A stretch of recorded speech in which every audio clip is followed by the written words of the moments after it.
perder 3 horas, mas né, isso eu achei pra caralho no final do jogo, né? Faltou coisa pra caralho. Então, We're isso também deixou o jogo aberto outside. várias horas. She's there. Olha só, mais tentando o jogo. I can feel her. We need to be as Cara, prepared as possible. Once we go up, there's no turning back.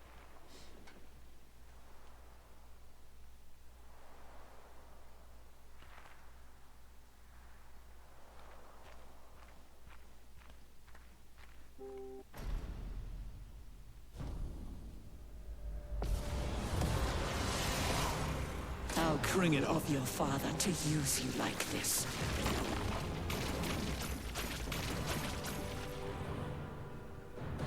Careful now. Just try it. It's locked on you.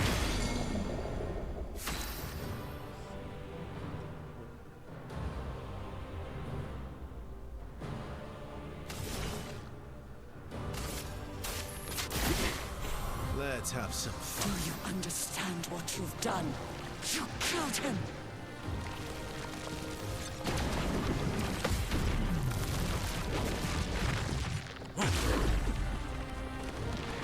Sweet taste of battle.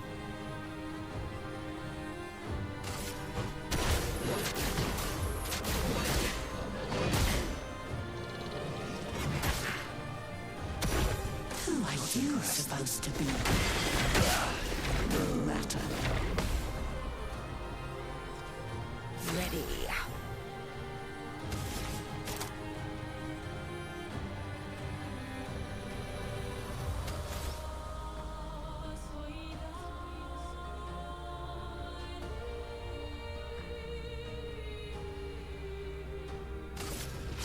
The stars judged you.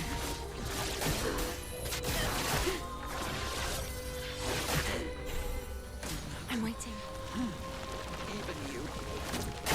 You can't betray Verso like this.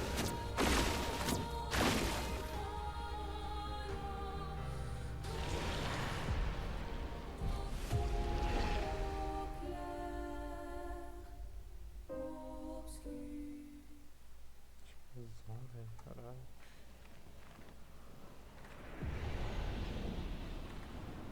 We're outside. She's there. I can feel her. We need to be as prepared as possible. Once we go up, there's no turning back.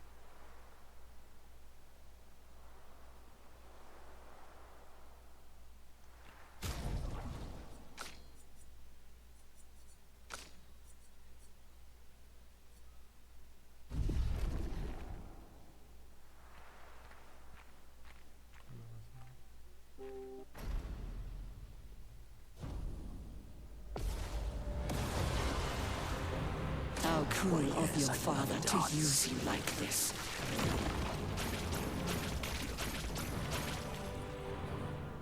Oh, really? Oh, yes, I love a dance.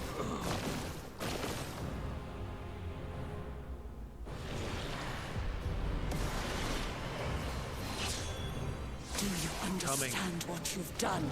You killed him!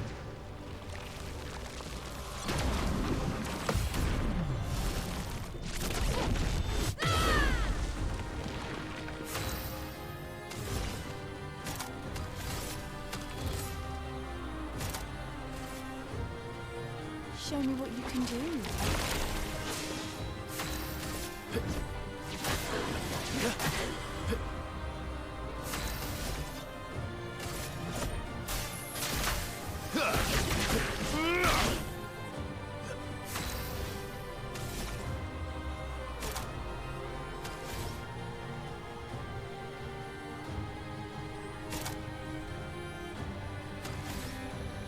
My sword is death.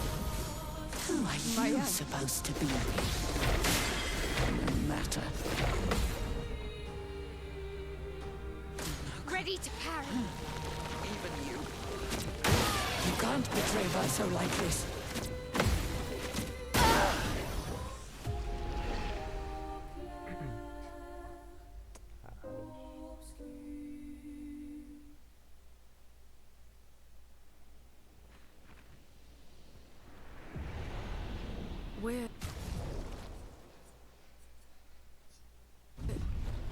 outside? She's there. I can feel her. We need to be as prepared as possible. Once we go up, there's no turning back.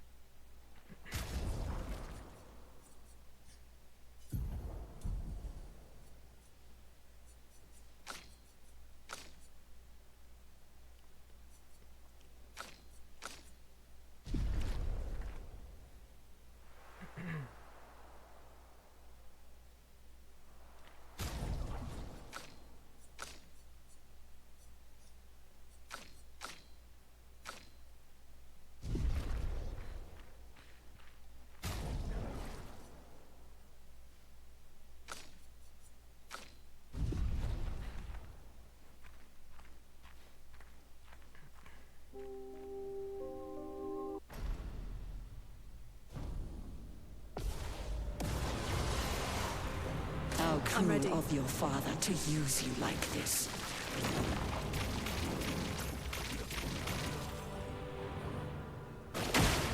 Okay. Ready to parry.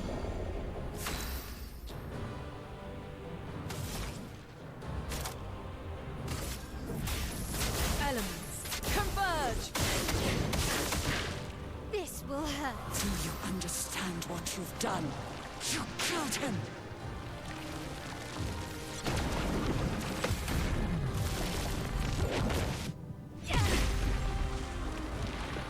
Who are Careful, you my elf. supposed to be?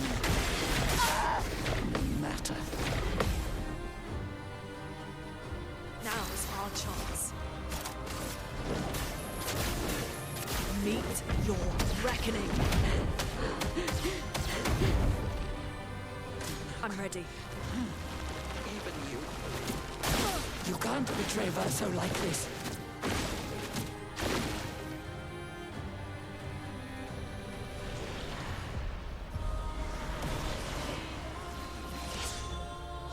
Watch out.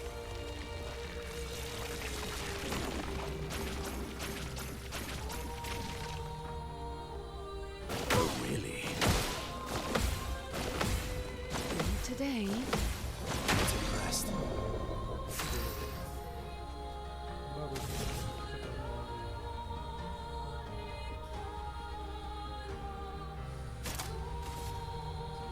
show me what you can do.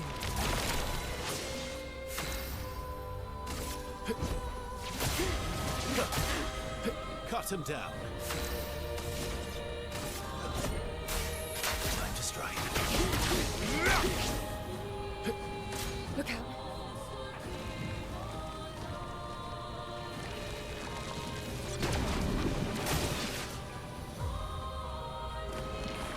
Violence.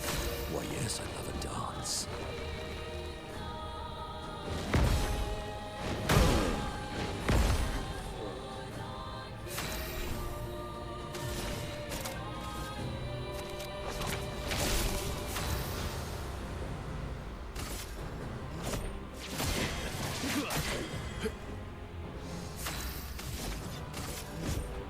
Time to strike. Look out!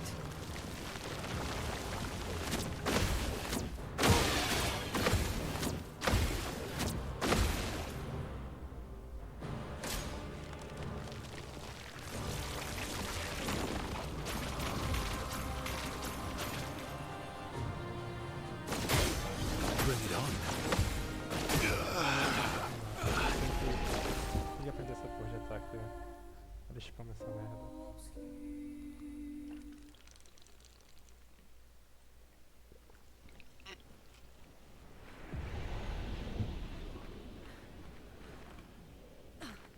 We're outside. She's there.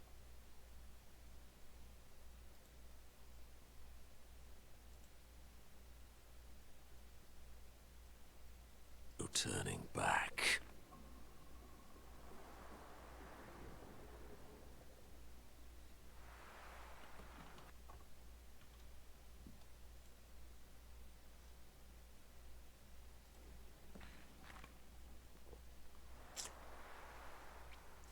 Não é possível. Explodiu essa porra de OBS, velho. Caralho. Nossa.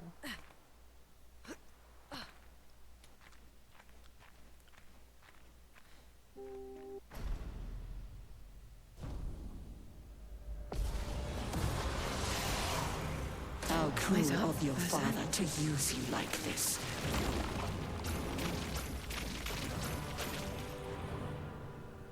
Minoko, get ready. Not impressed. Careful now. It likes you.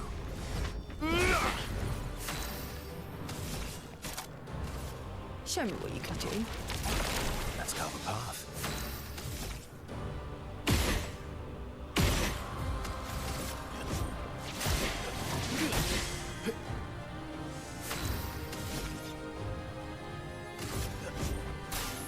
Time to strike. Do you understand what you've done? You killed him!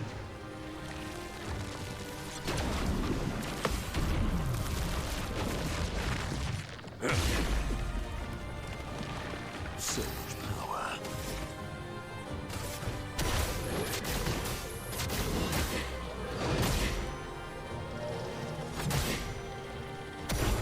Who are you supposed to be? No matter.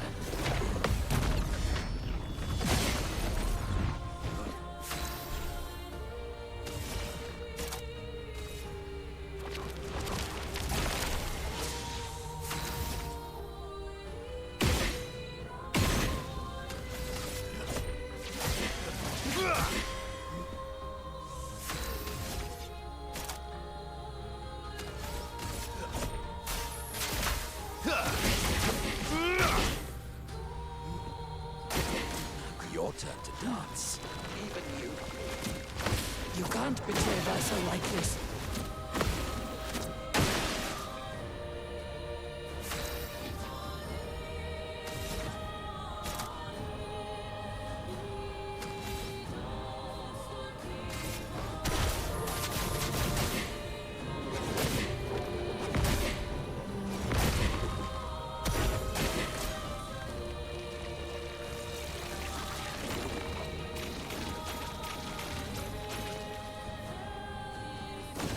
Not impressed.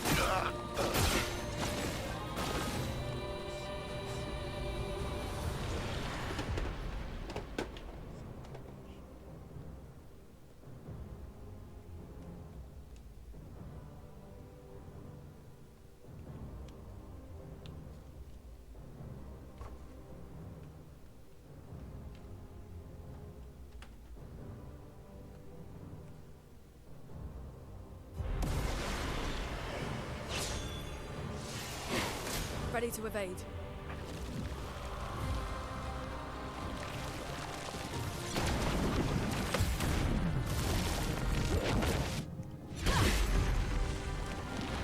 Let us stay here.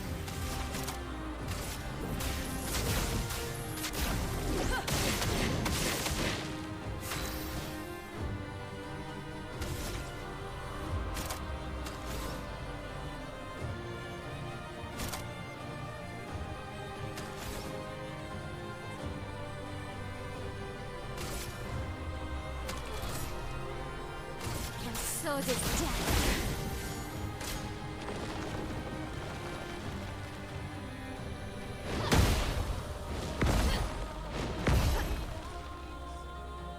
Ready to evade.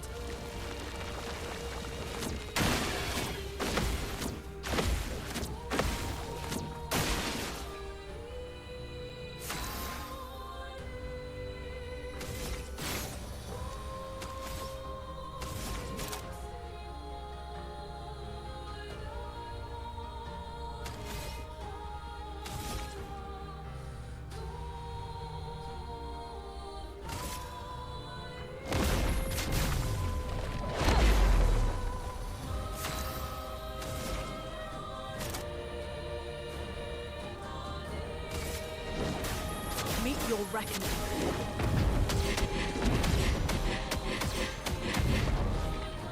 Blades sharp.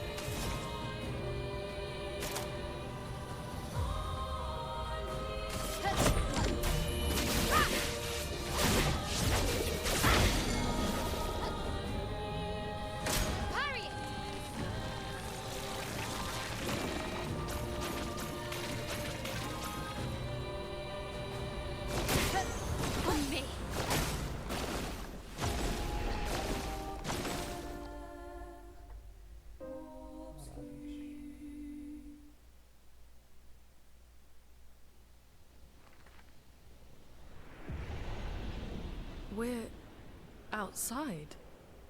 She's there. I can feel her. We need to be as prepared as possible.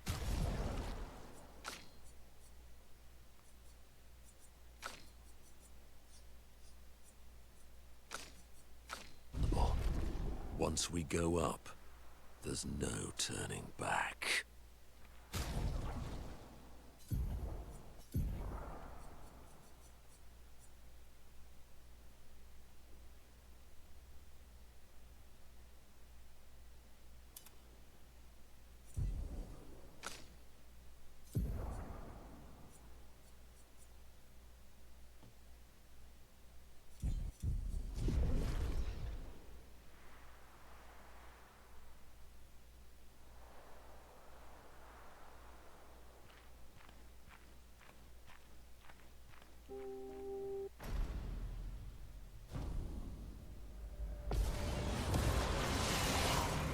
How cruel of your father to use you like this.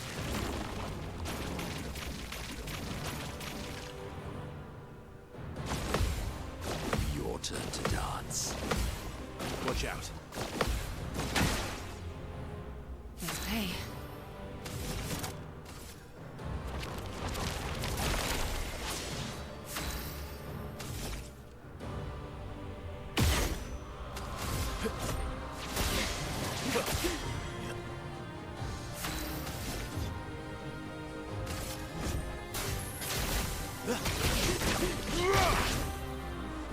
Do you understand what you've done? You killed him!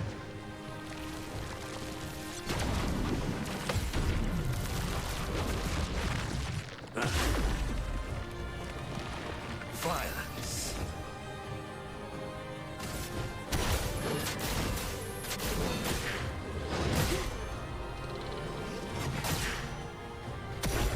Who are you Minoko, supposed get to ready. be? No matter. Here we go. Show me what you can do.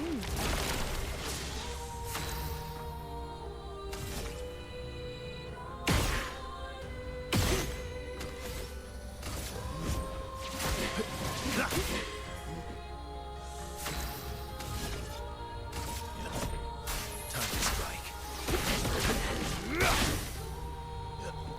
Incoming. Even you. You can't betray Verso like this. So much power.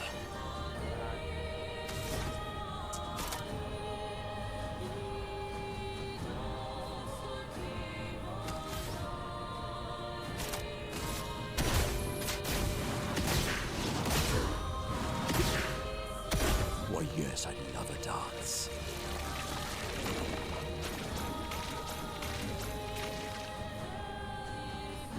Likes you. I love a dance. Cut him down.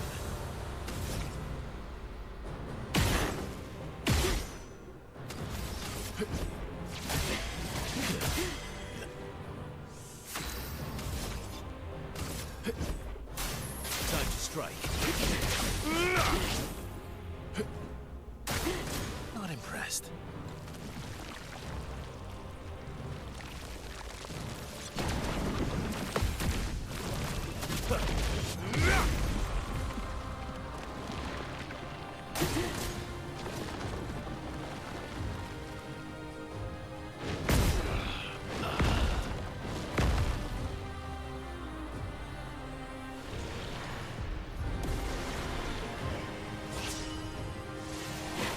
Okay.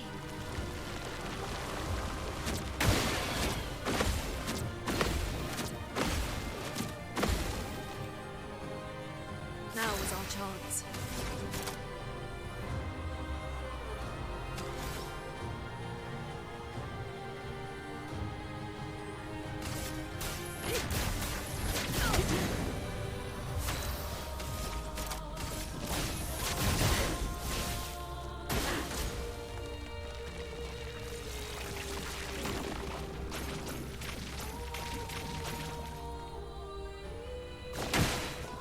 ready. Lune, watch out! I'm ready. Take cover!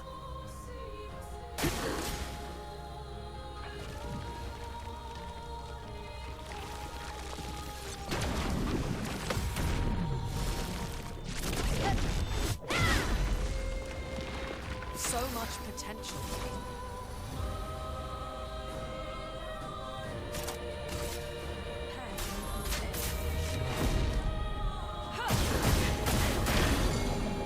En garde!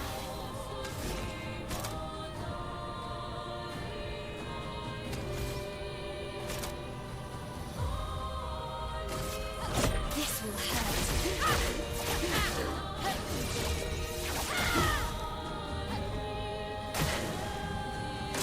Let's dance.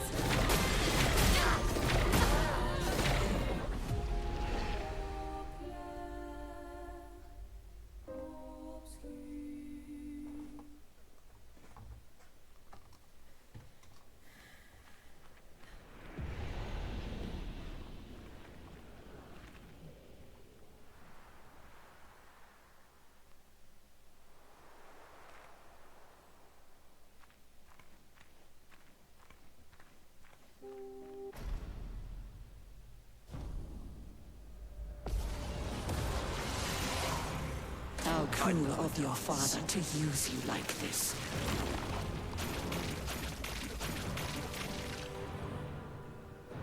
Not today. Your turn to dance. Your turn to dance. Full deck.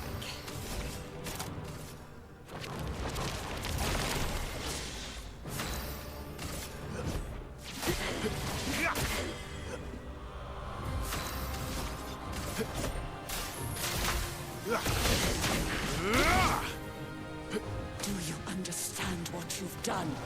You killed him!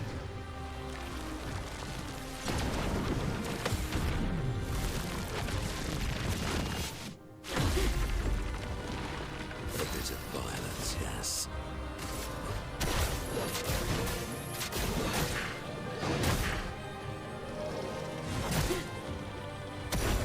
Who are you supposed to be?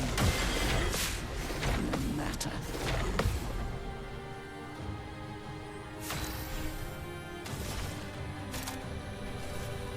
Show me what you can do. Cut him down.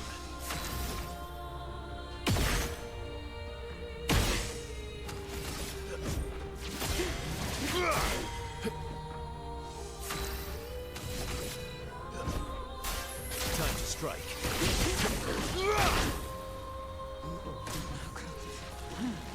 Even you. You can't betray Verso like this.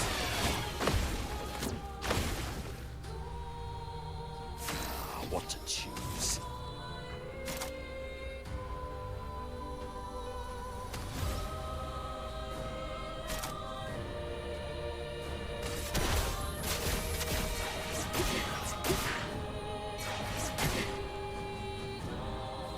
Take your shot.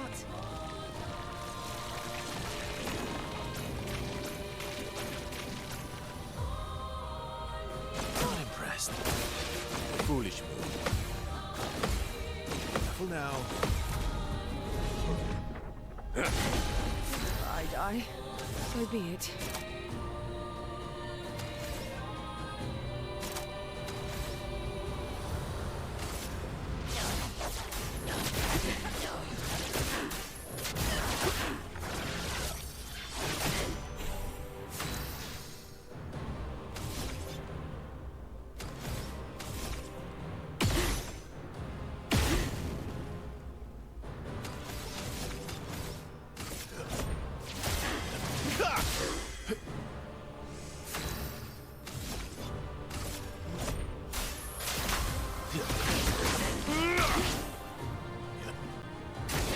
Oh well.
Oh, really?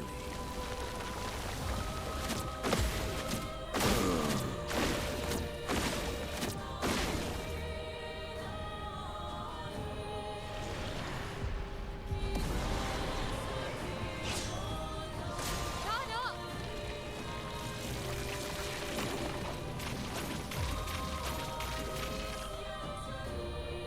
Ready to evade. Okay. Careful, Mael. Lune, watch out!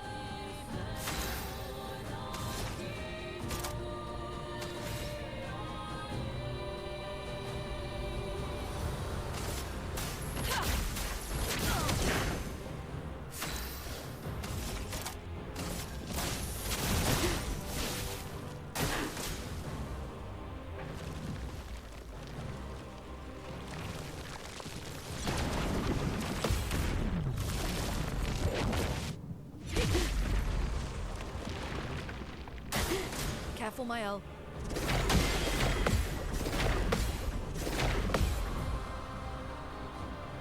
The elements dance.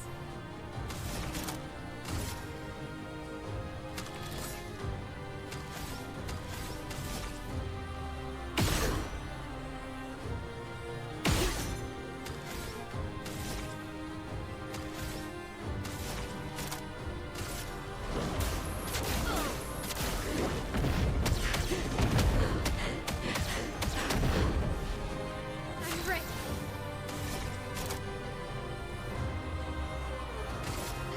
This will hurt.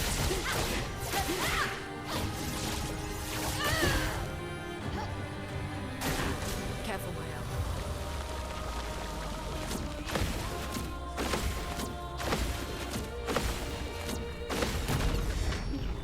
Aê, caralho. Meu Deus, meu dano. Ai, que susto. Nem fudendo que vai ter outra fase. Fudeu, essa outra fase. Passei fome nessa primeira. Caralho, vai ter outra fase. Fudeu. Merde. I don't like this. Eu tenho que aprender aqueles ataques daqui de raiva, pô. Aqueles ataques muito fácil. Caralho, fudeu, vai ter outra fase, velho. Nossa, tô fudido. Demorei pra caramba. Nossa. Cara.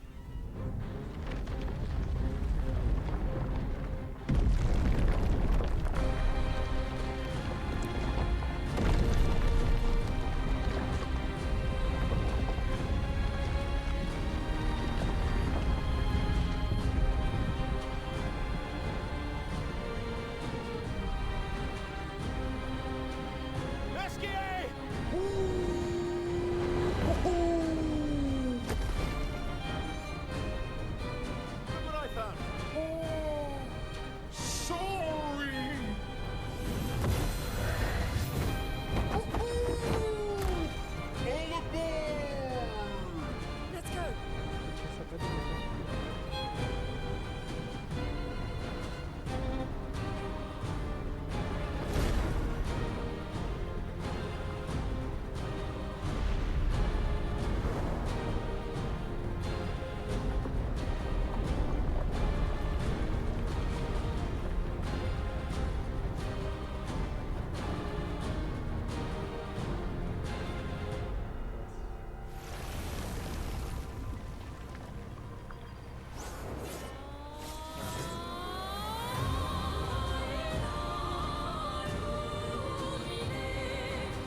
On me! Renoir can grieve however he likes, but I get to grieve my own way.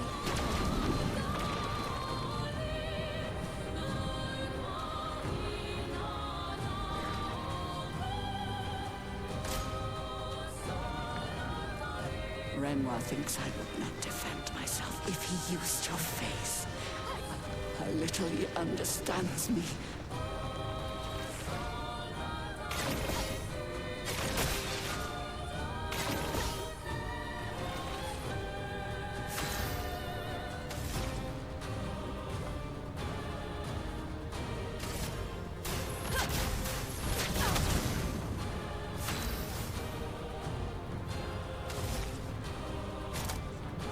From fire! Your face. Did I dream the fire? flesh is still alive.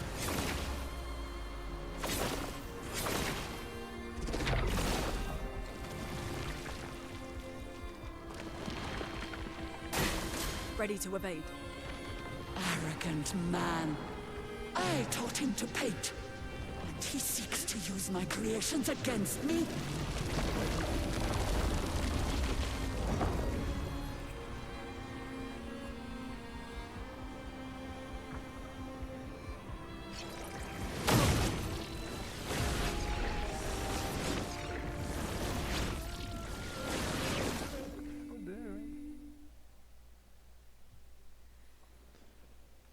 Fudeu, hein, papai.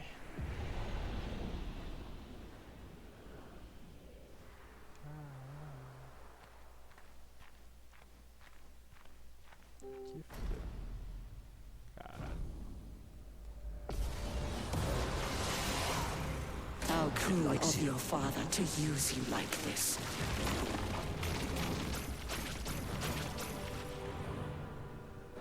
Get ready. Minoko, get ready. Oh, really? Minoko, get ready.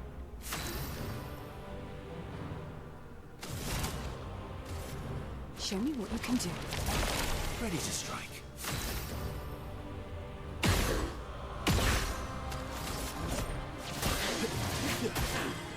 My turn. Time to strike. Do you understand what you've done? You killed him!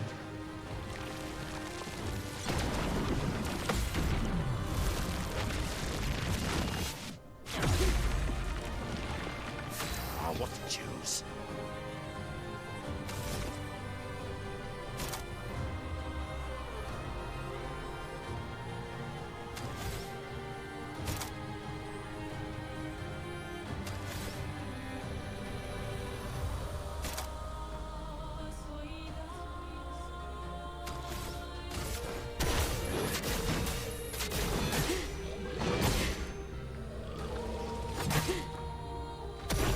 Who are you supposed to be?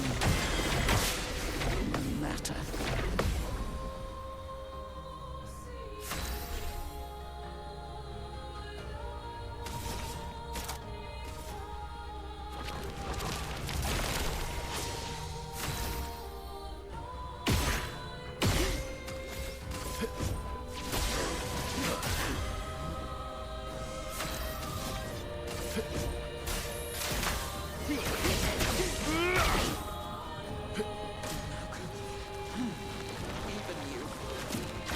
You can't betray Verso like this.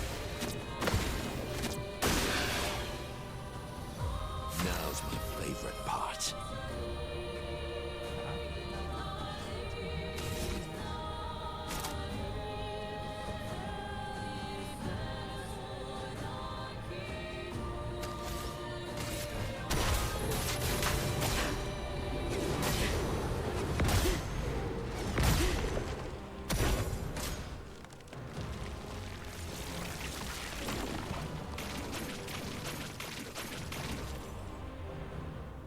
Look out! Your turn to dance. I love a dance. Caralho, fudeu. Acho que tá dando pouco dano. Acho que era pra dar muito mais dano aqui. É foda.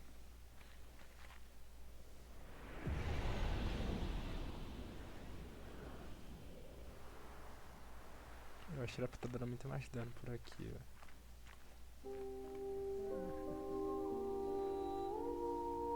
É, papai, fodeu. Fodeu.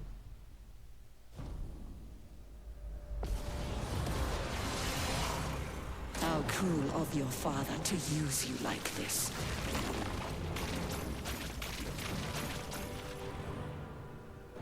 It likes you. It likes you. CL, incoming. Do me in.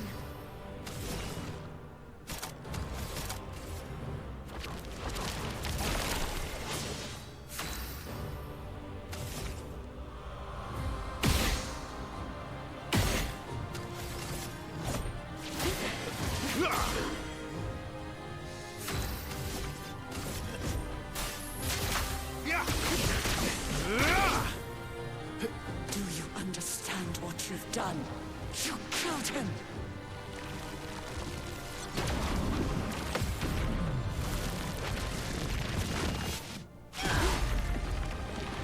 A bit of violence, yes.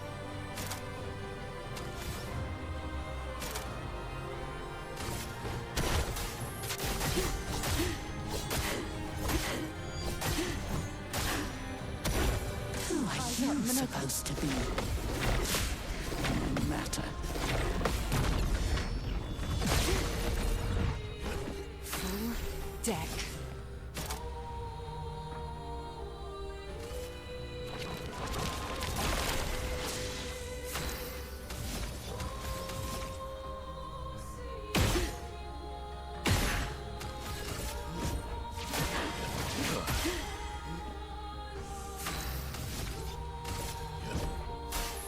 Time to strike. Why, yes, I'd love a dance. Even you. You can't betray Verso like this.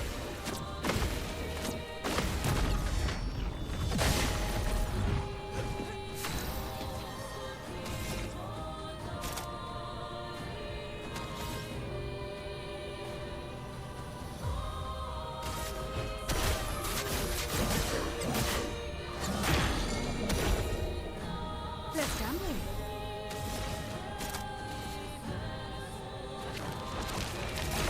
Let's carve a path.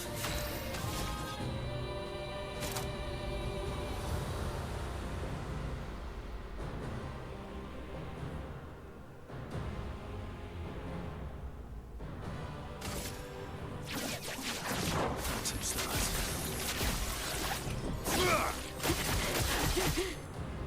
Just try it.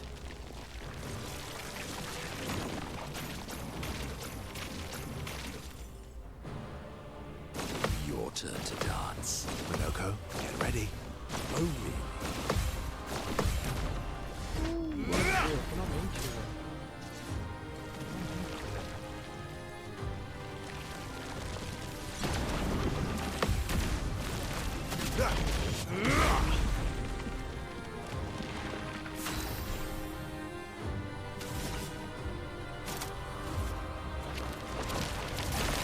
Violence.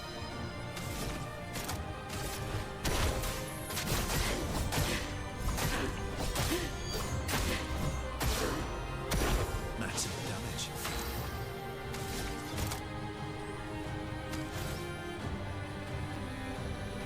Prepare for oblivion.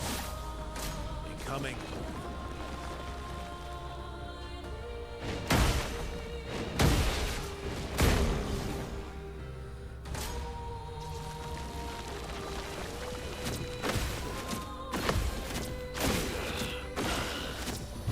Não é possível, cara.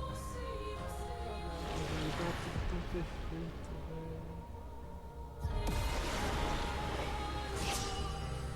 Danger!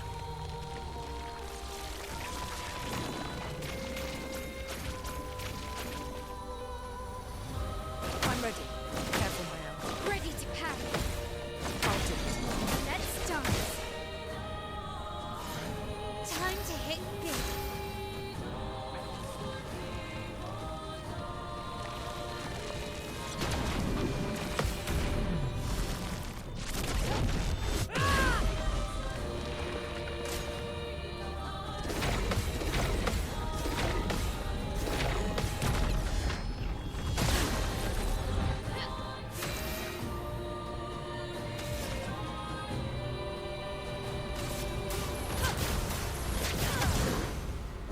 Blades sharpened.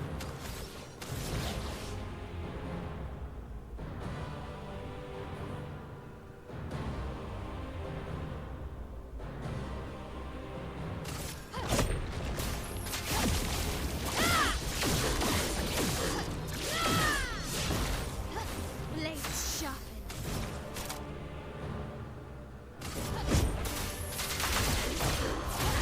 This will hurt.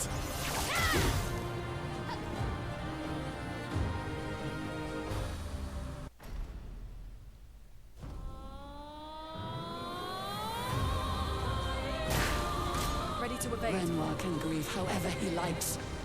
But I get to grieve my own will.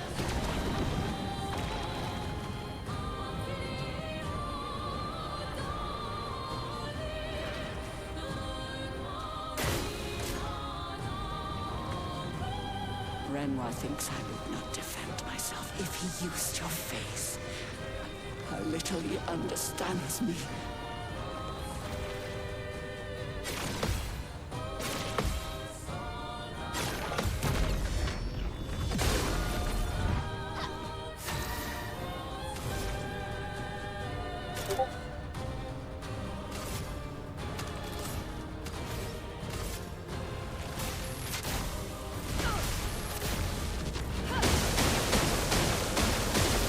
Blades sharp. You can't escape.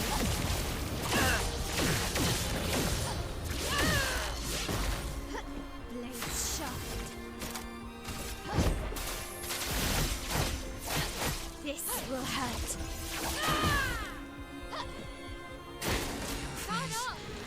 Did I dream the fire? These boys are still alive? Agora vai tiver aqui pro PG, né? Segunda fase lá.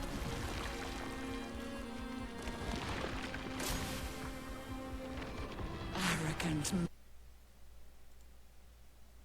And he seeks to use my creations against me?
É possível, eu tava quase fazendo isso no final do passado.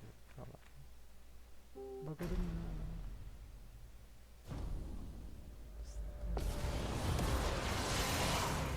How cruel of your father to use you like this.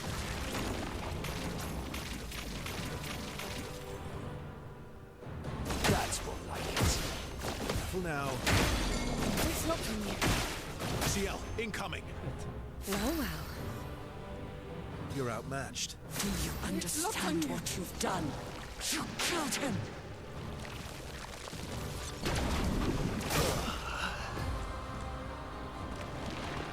My, what lovely Who are you supposed to be? Matter.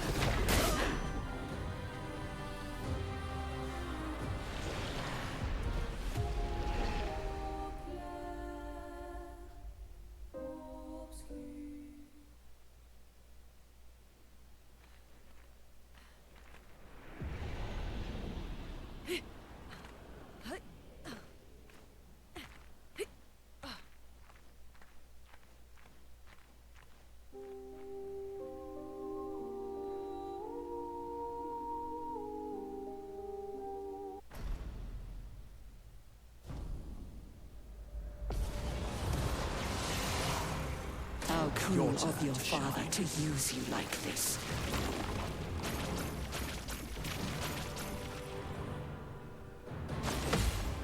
Your turn to shine. Watch out. Your turn to shine. Just try it.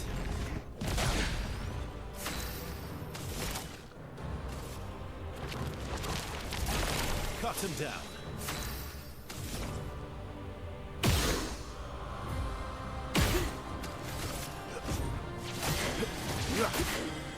Ready to strike.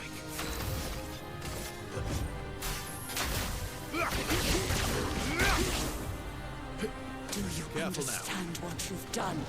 You killed him!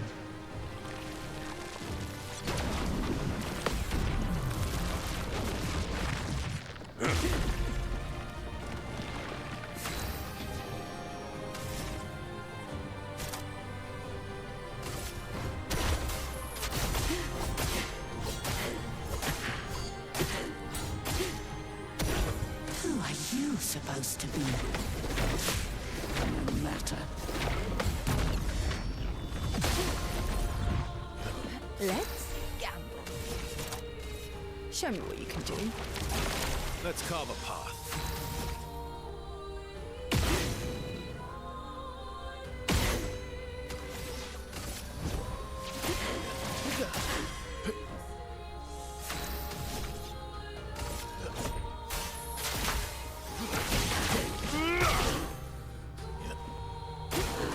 Foolish move.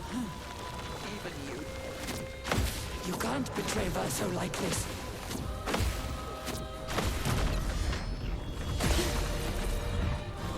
Now's my favorite part.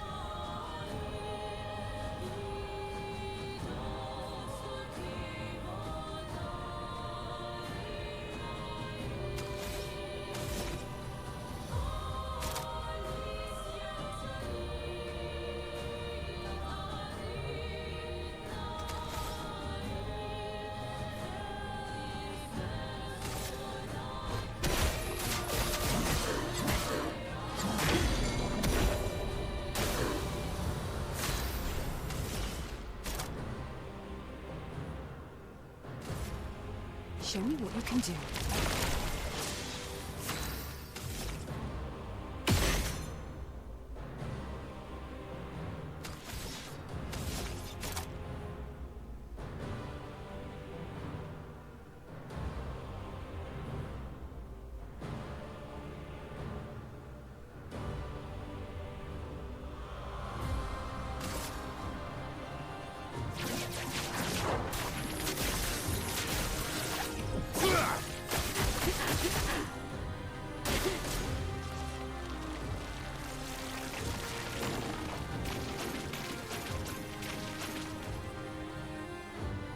Your turn to dance.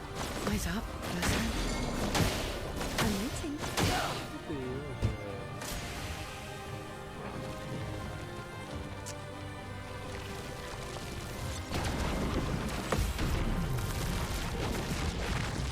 velho. Violence.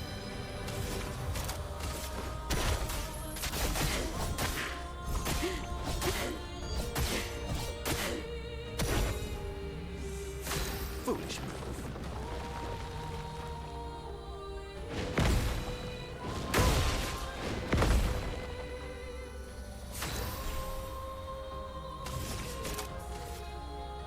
Show me what you can do.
Watch out. Renoir can grieve however he likes, but I get to grieve my own way.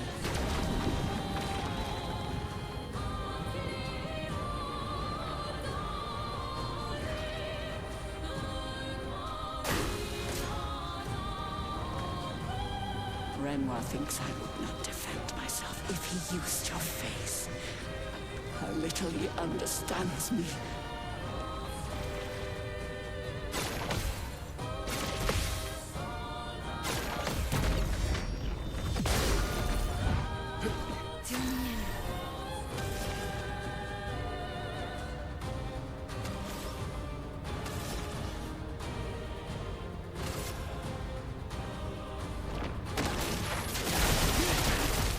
Let's gamble.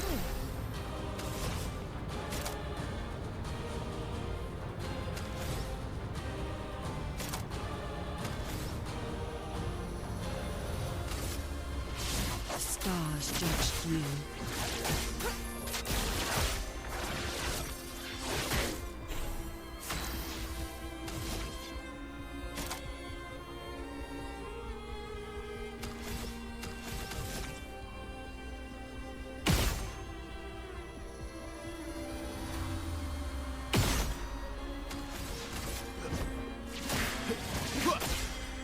You're outmatched.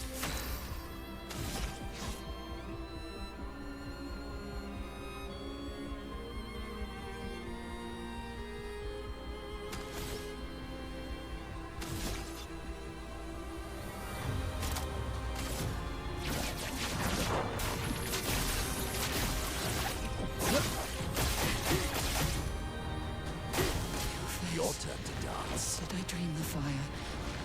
Is Versa still alive?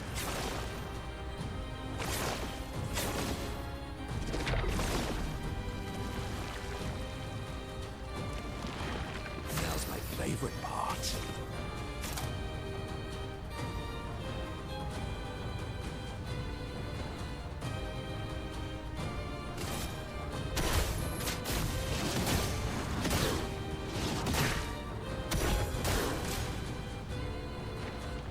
Arrogant man. I taught him to paint, and he seeks to use my creations against me?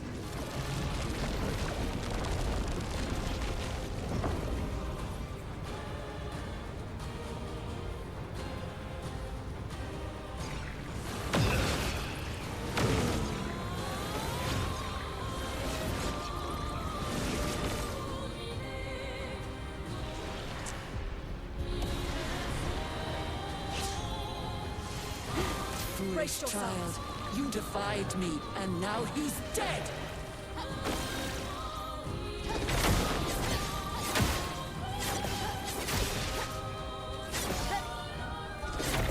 Careful, Mael.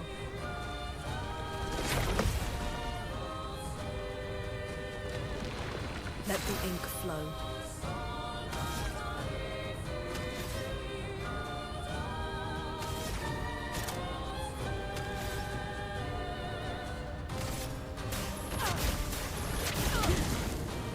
Ankia!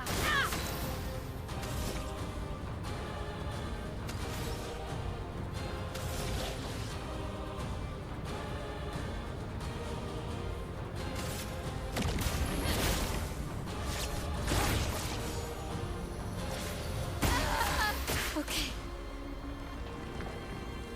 Renoir thinks I would not defend myself if he used your face. How little he understands me.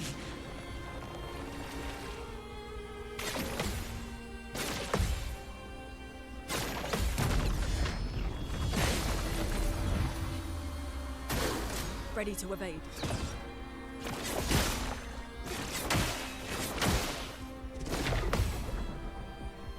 So much potential.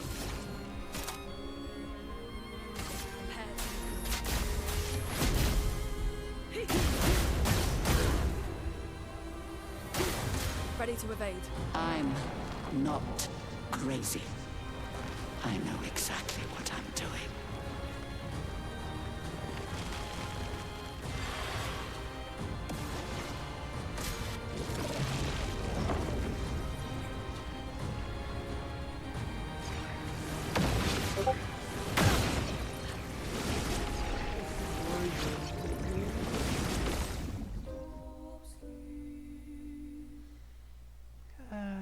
Que porra é essa, velho?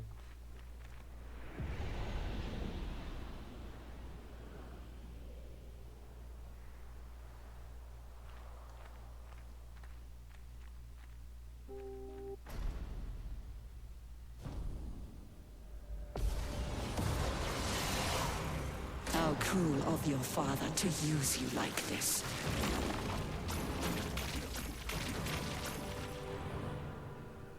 Not impressed. It's locked on you. Take your shot. Your turn to shine. Do me in. Show me what you can do.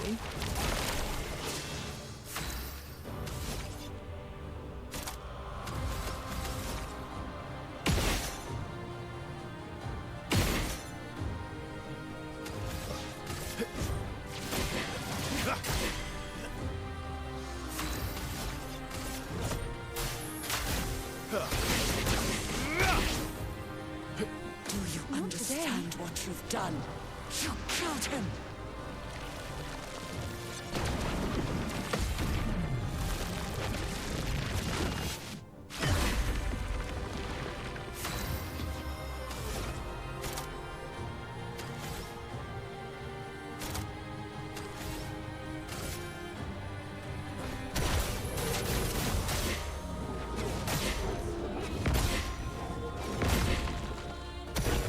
Who are you supposed to be? No matter. Time to strike. Show me what you can do. Ready to strike.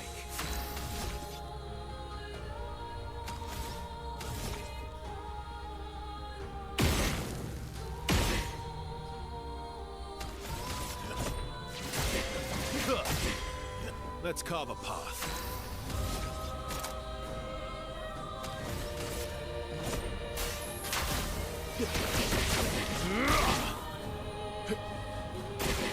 Careful now. You can't betray Verso like this.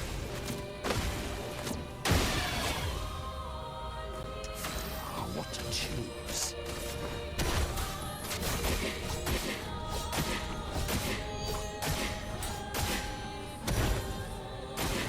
Eyes up, Minoko.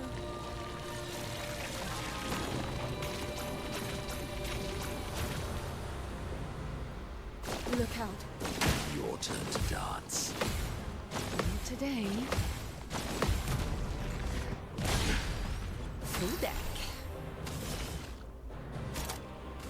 Show me what you can do. Time to end this.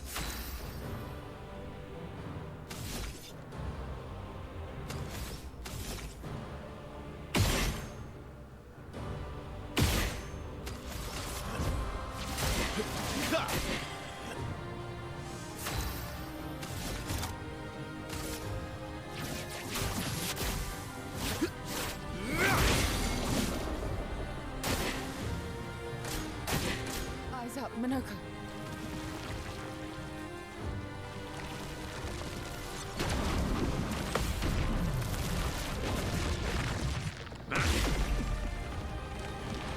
Do me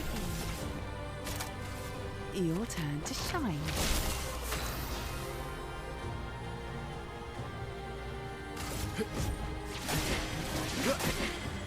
Let's carve a path.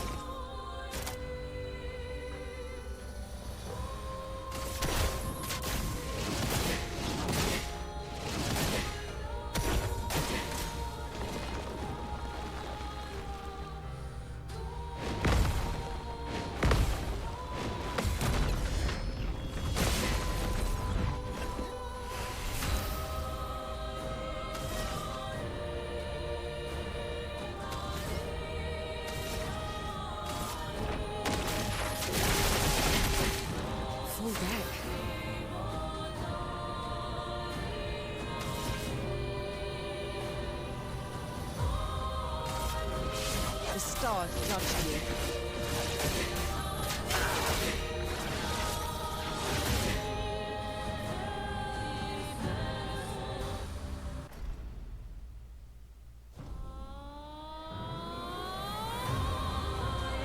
Look out! Renoir can grieve however he likes, but I get to grieve my own way.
Renoir thinks I would not defend myself if he used your face.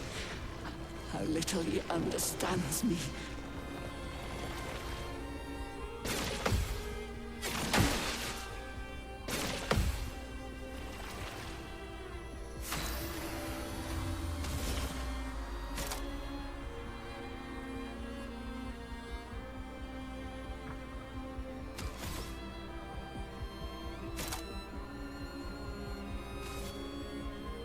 Show me what you can do.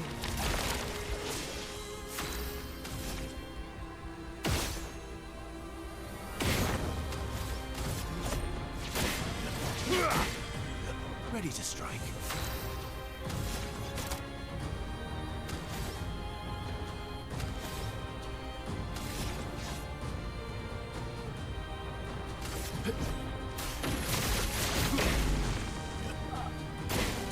Your turn to dance. Did I dream the fire?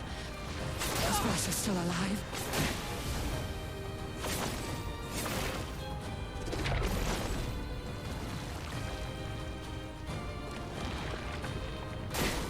I'd love a dance. Arrogant man. I taught him to paint.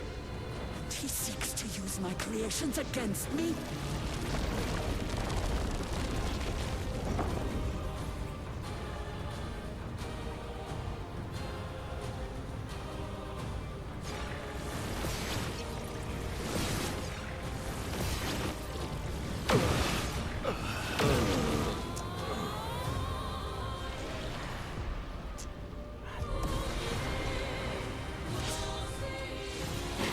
Foolish child, you defied me, and now he's dead!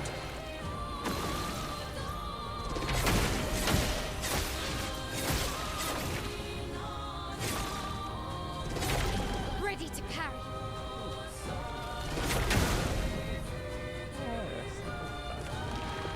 Finesse and grace.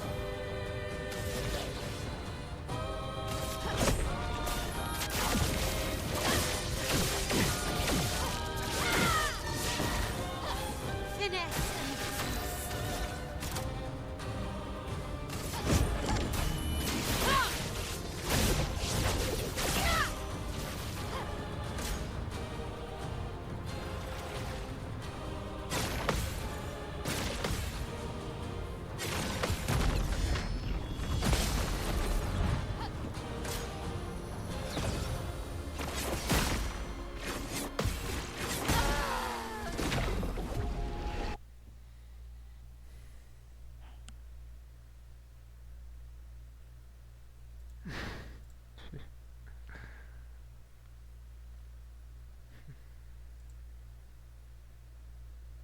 It is all business.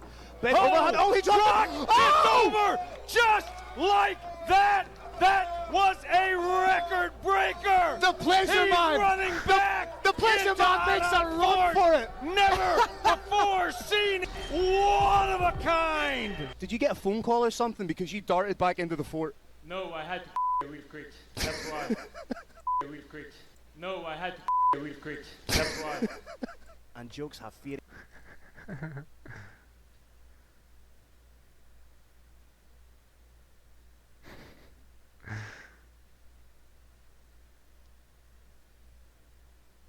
Caralho.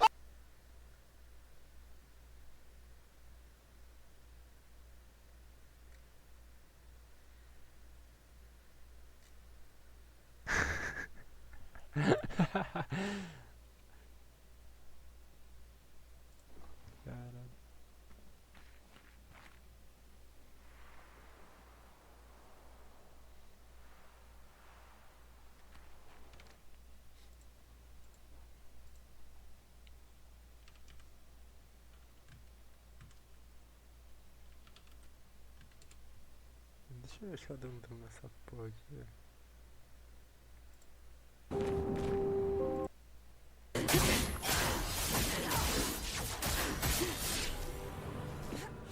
Eyes up, person.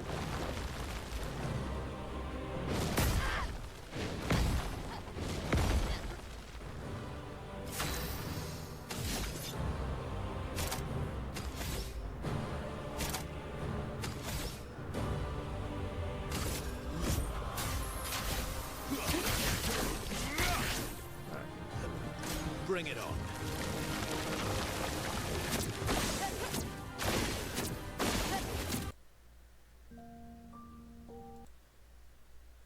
Full deck.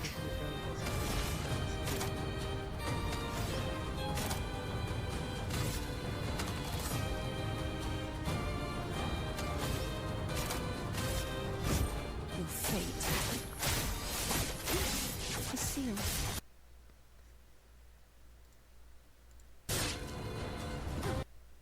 I've lived through worse.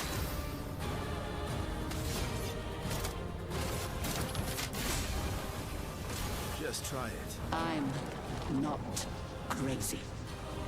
I know exactly what I'm doing.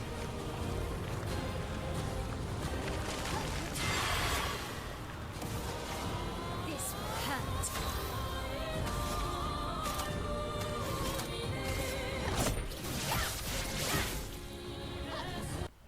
Na verdade eu tenho que colocar essa porra de ataque não. Tá doido.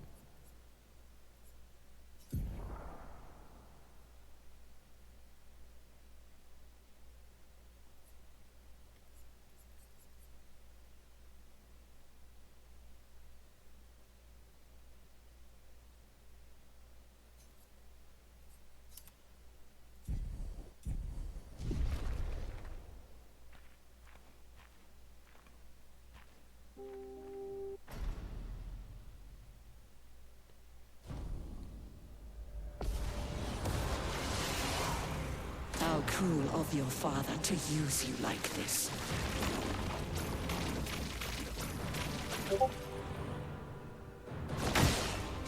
Waiting. Just try it. Eyes up, Minoko. Well.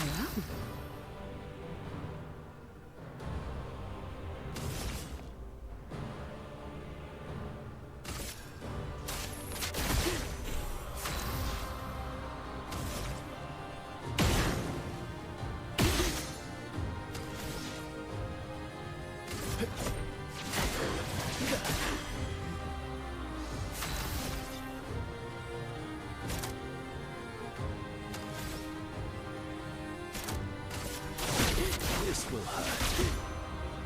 Do you understand what you've done? You killed him!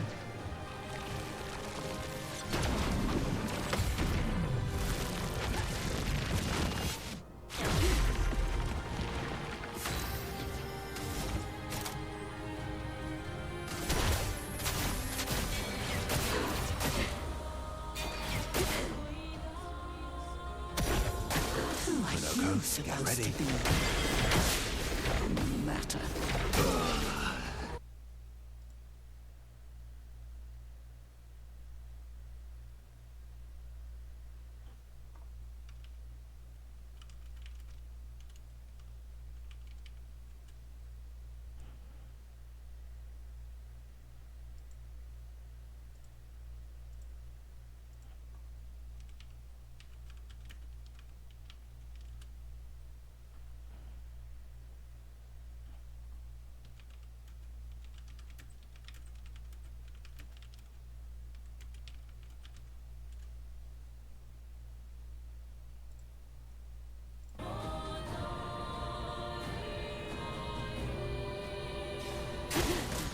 shot. Even you. You can't betray Verso like this.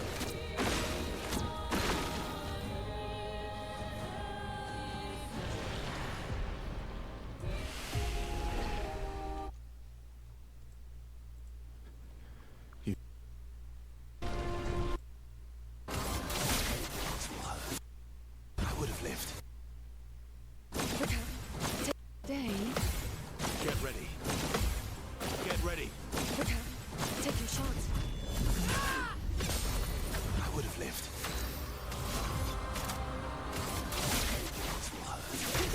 Do you understand what you... Cara, mas o cara dá 15 mil de dano e tira pra caralho vida, velho. É, cara. Impressão minha. Não sei se é impressão minha, mas pô, fazer 15 mil de dano pra caralho. How cruel of your father to use you like this.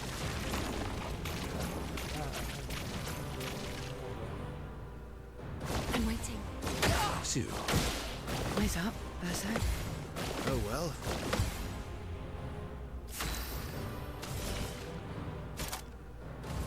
Show me what you can do. Ready to strike.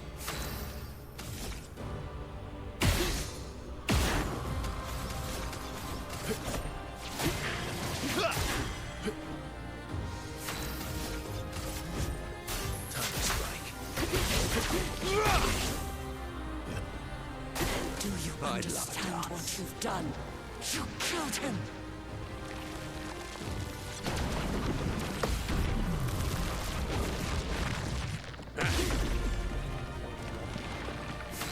What to choose?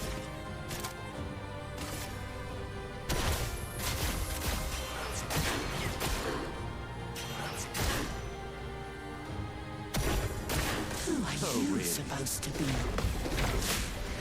No matter. Time to strike.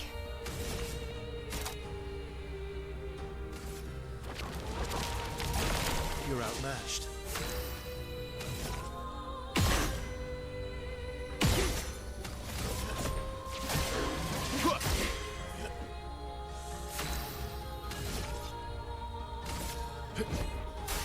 Time to strike. Oh, really? Even you. You can't betray Verso like this.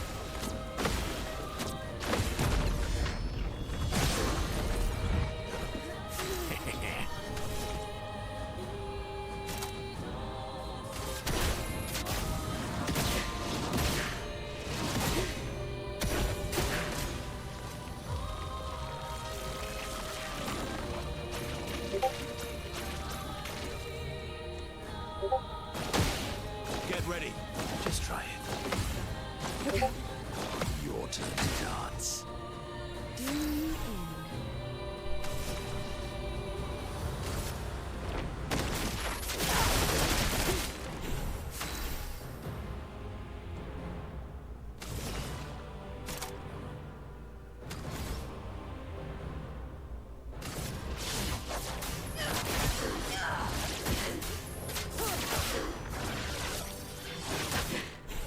Maximum damage.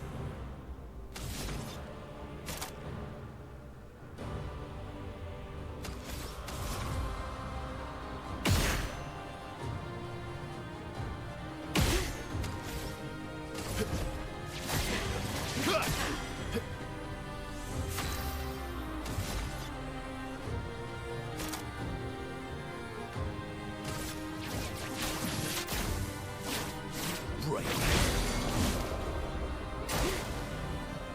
I'm waiting.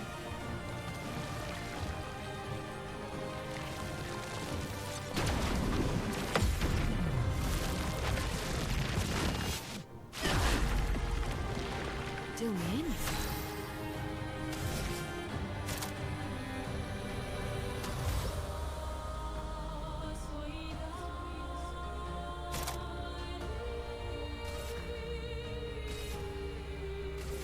Your turn to shine.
possível que não tá rodando, né, velho? A tela vai ficar muito puta, velho, na moral. Mano, se não tá rodando, eu vou ficar muito puta.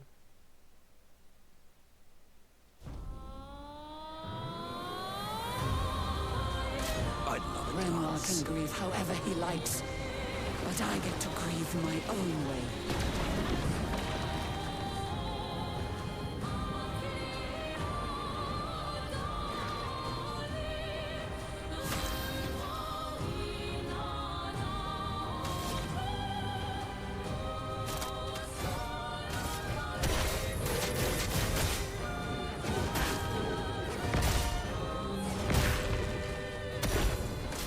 Careful now. Renoir thinks I would not defend myself if he used your face. How little he understands me.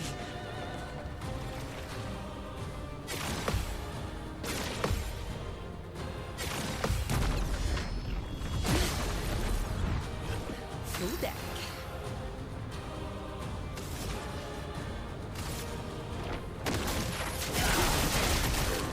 Let's play.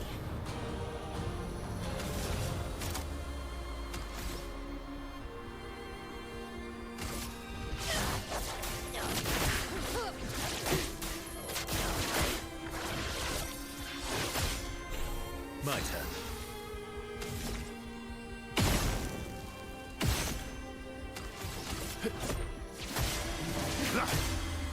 You're outmatched.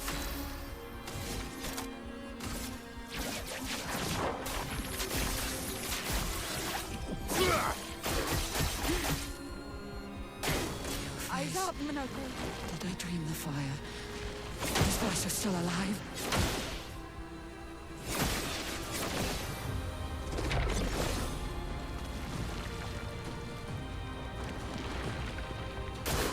Careful now.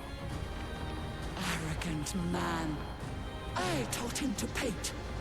And he seeks to use my creations against me.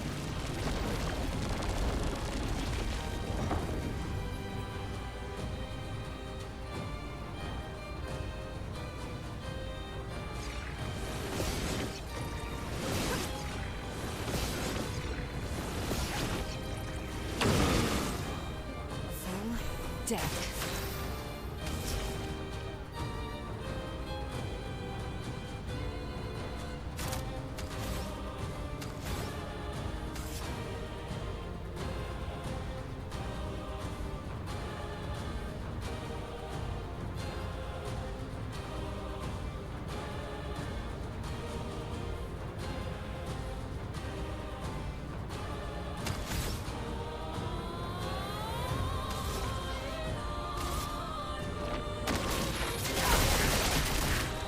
My God, so good.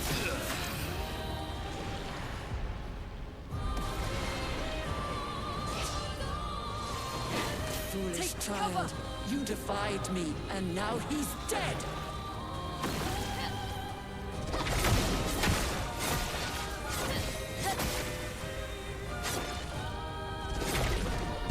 Porra de ataque é esse?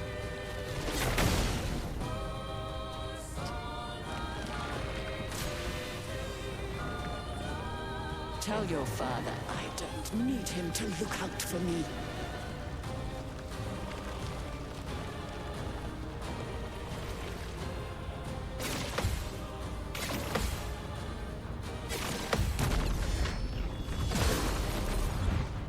Now's our chance.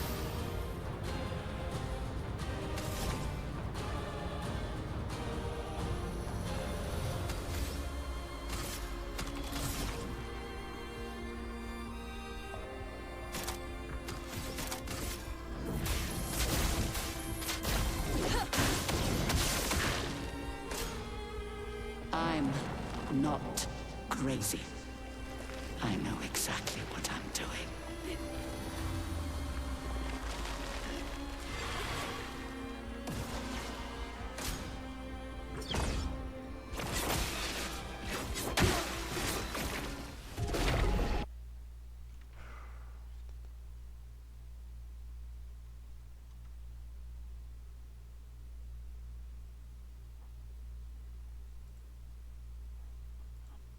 You've done.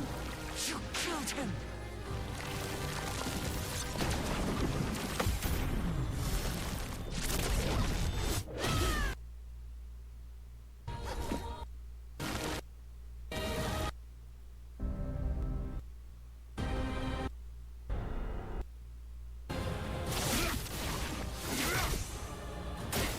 Bring it on. Did I dream the fire? These guys are still alive.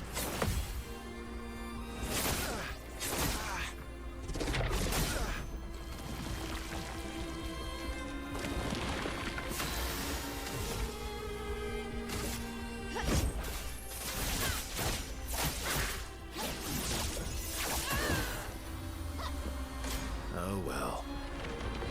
Arrogant man.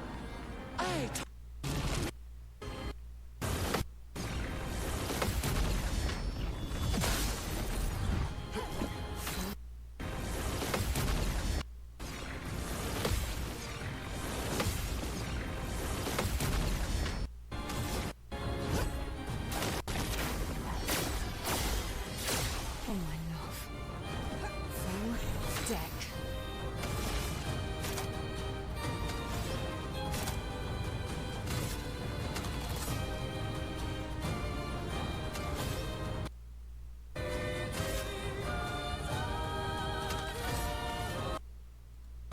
Shields up! Ready.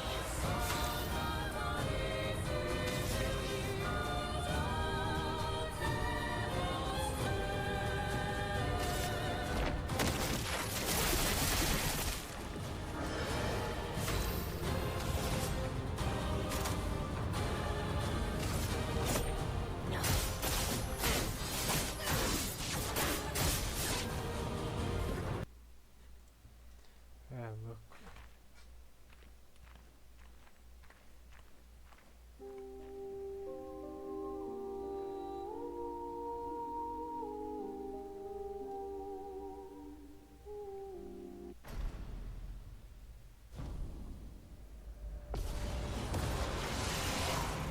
How cruel of your father to use you like this.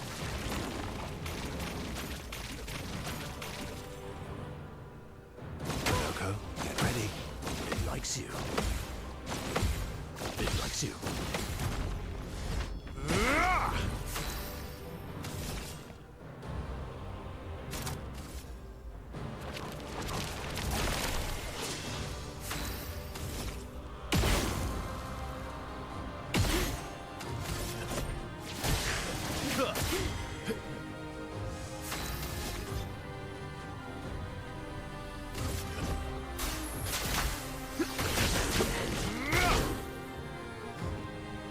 Do you understand what you've done?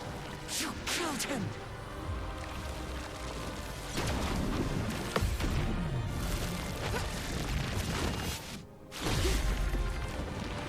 Time to bleed.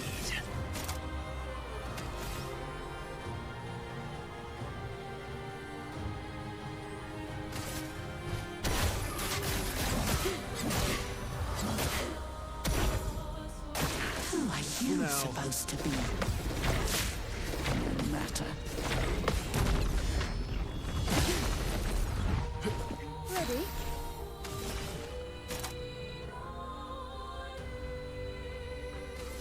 Show me what you can do.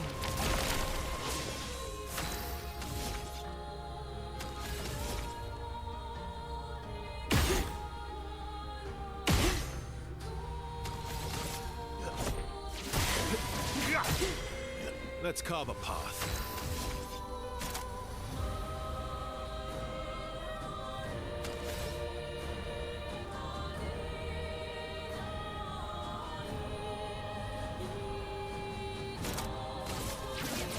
Found some stars.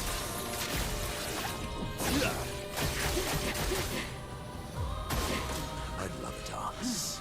Even you. You can't betray Verso like this.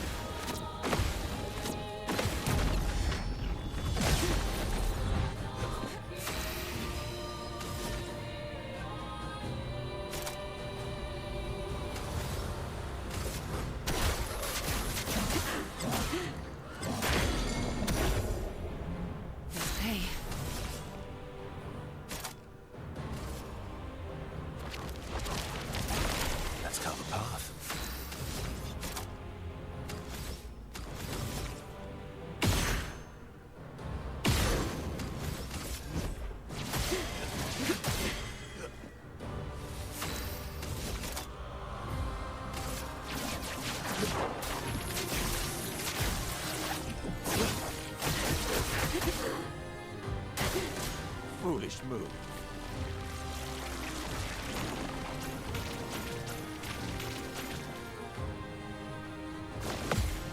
Bring it on. Just try it. Bring it on. Just try it.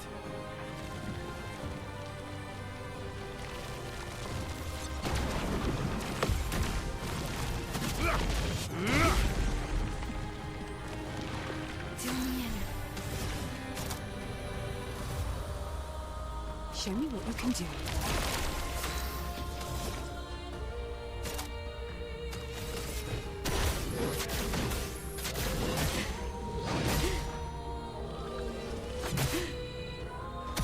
Cut him down.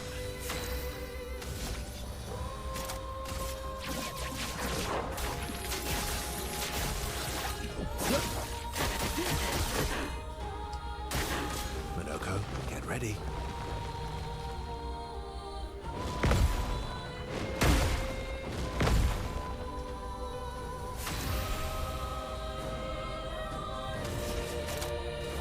Show me what you can do. Foolish move.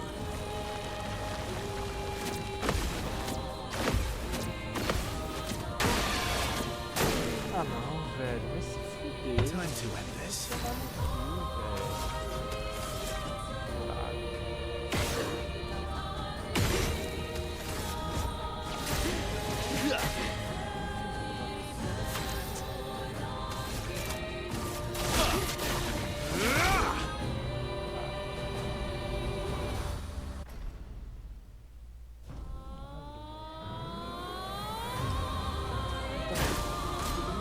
Renoir can grieve however he likes, but I get to grieve my own way.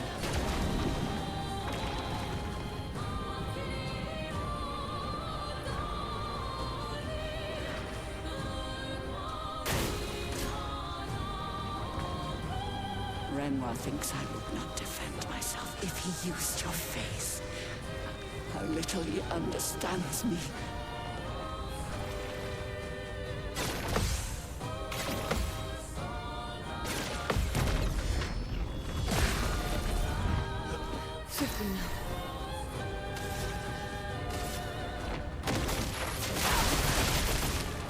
Full deck.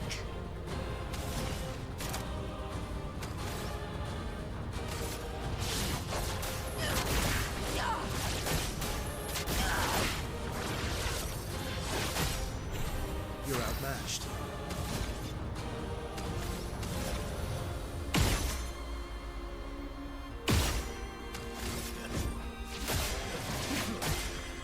My turn.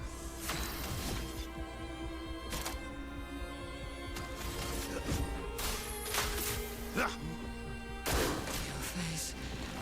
Did I dream the fire? Is Versa still alive?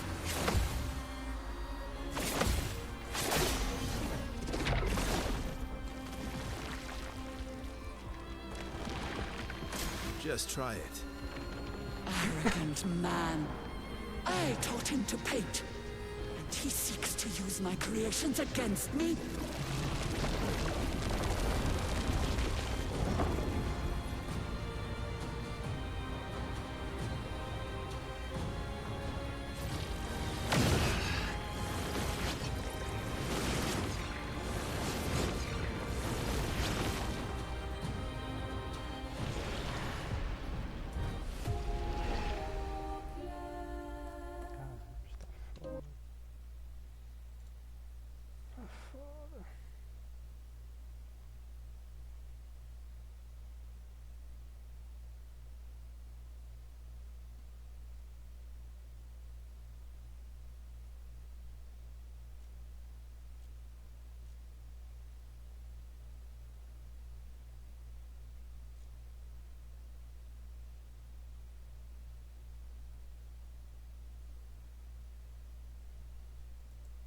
Aparentemente aí, ó, Papo MC há 1 hora atrás, temos os vistos. Ponto final. E muito obrigado ao senhor secretário que respondeu. Eu tenho certeza de uma coisa, Tigrão. As conversas lá devem estar quente. Se bobear, o Gaben vai ser obrigado a saber que vai rolar um Major de CS, né?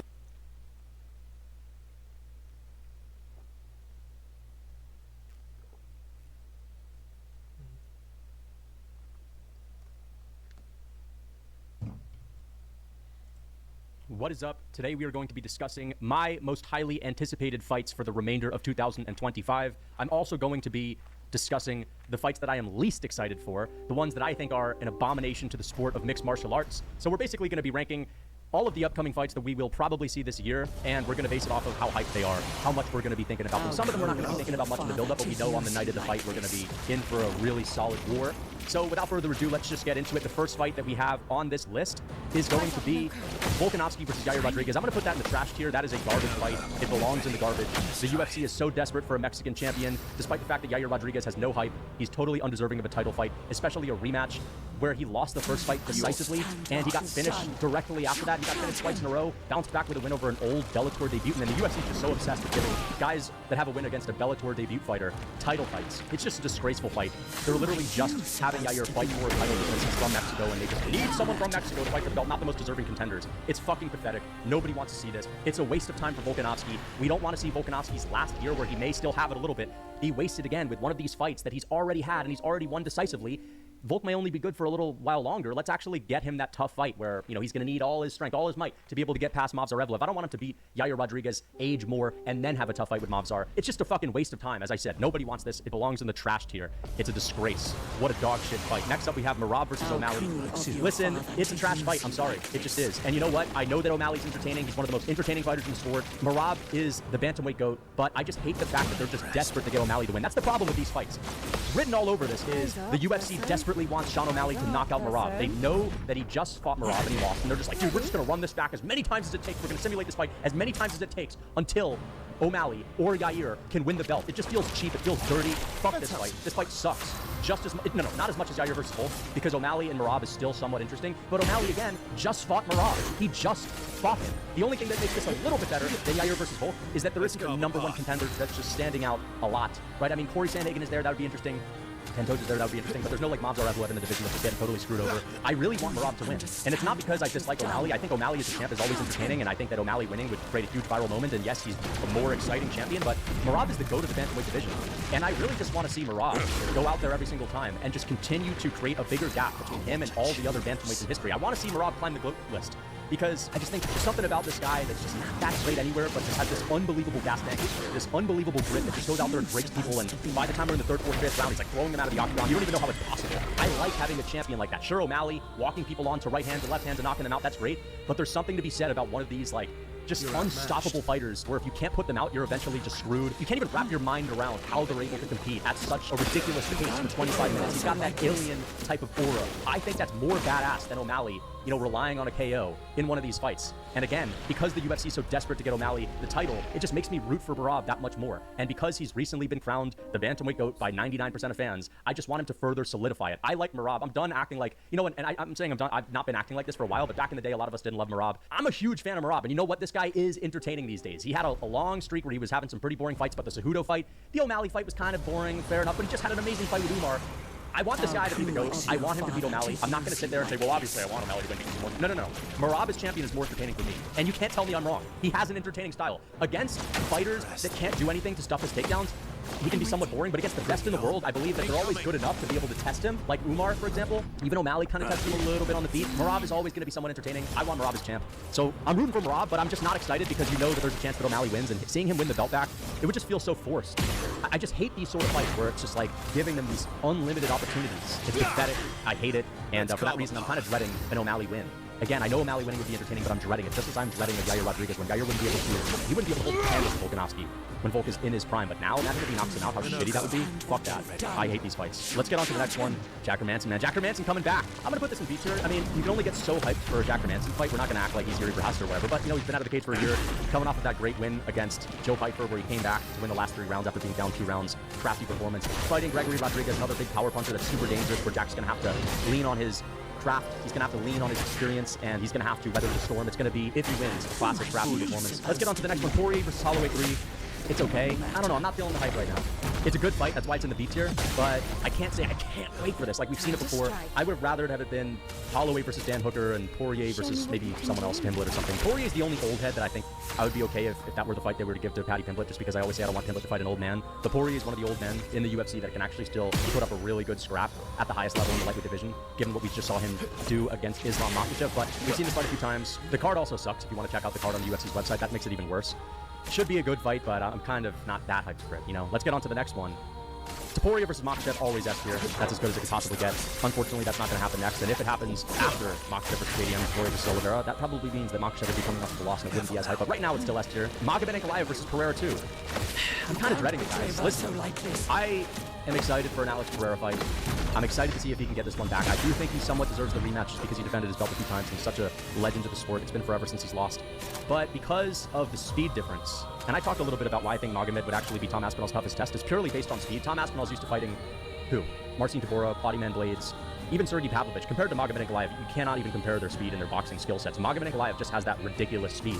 And we saw him speed Mog Alex Pereira, where every single time there was an exchange with punches being thrown, Magomed would beat Pereira to the punch, quite comfortably. And Pereira's getting older.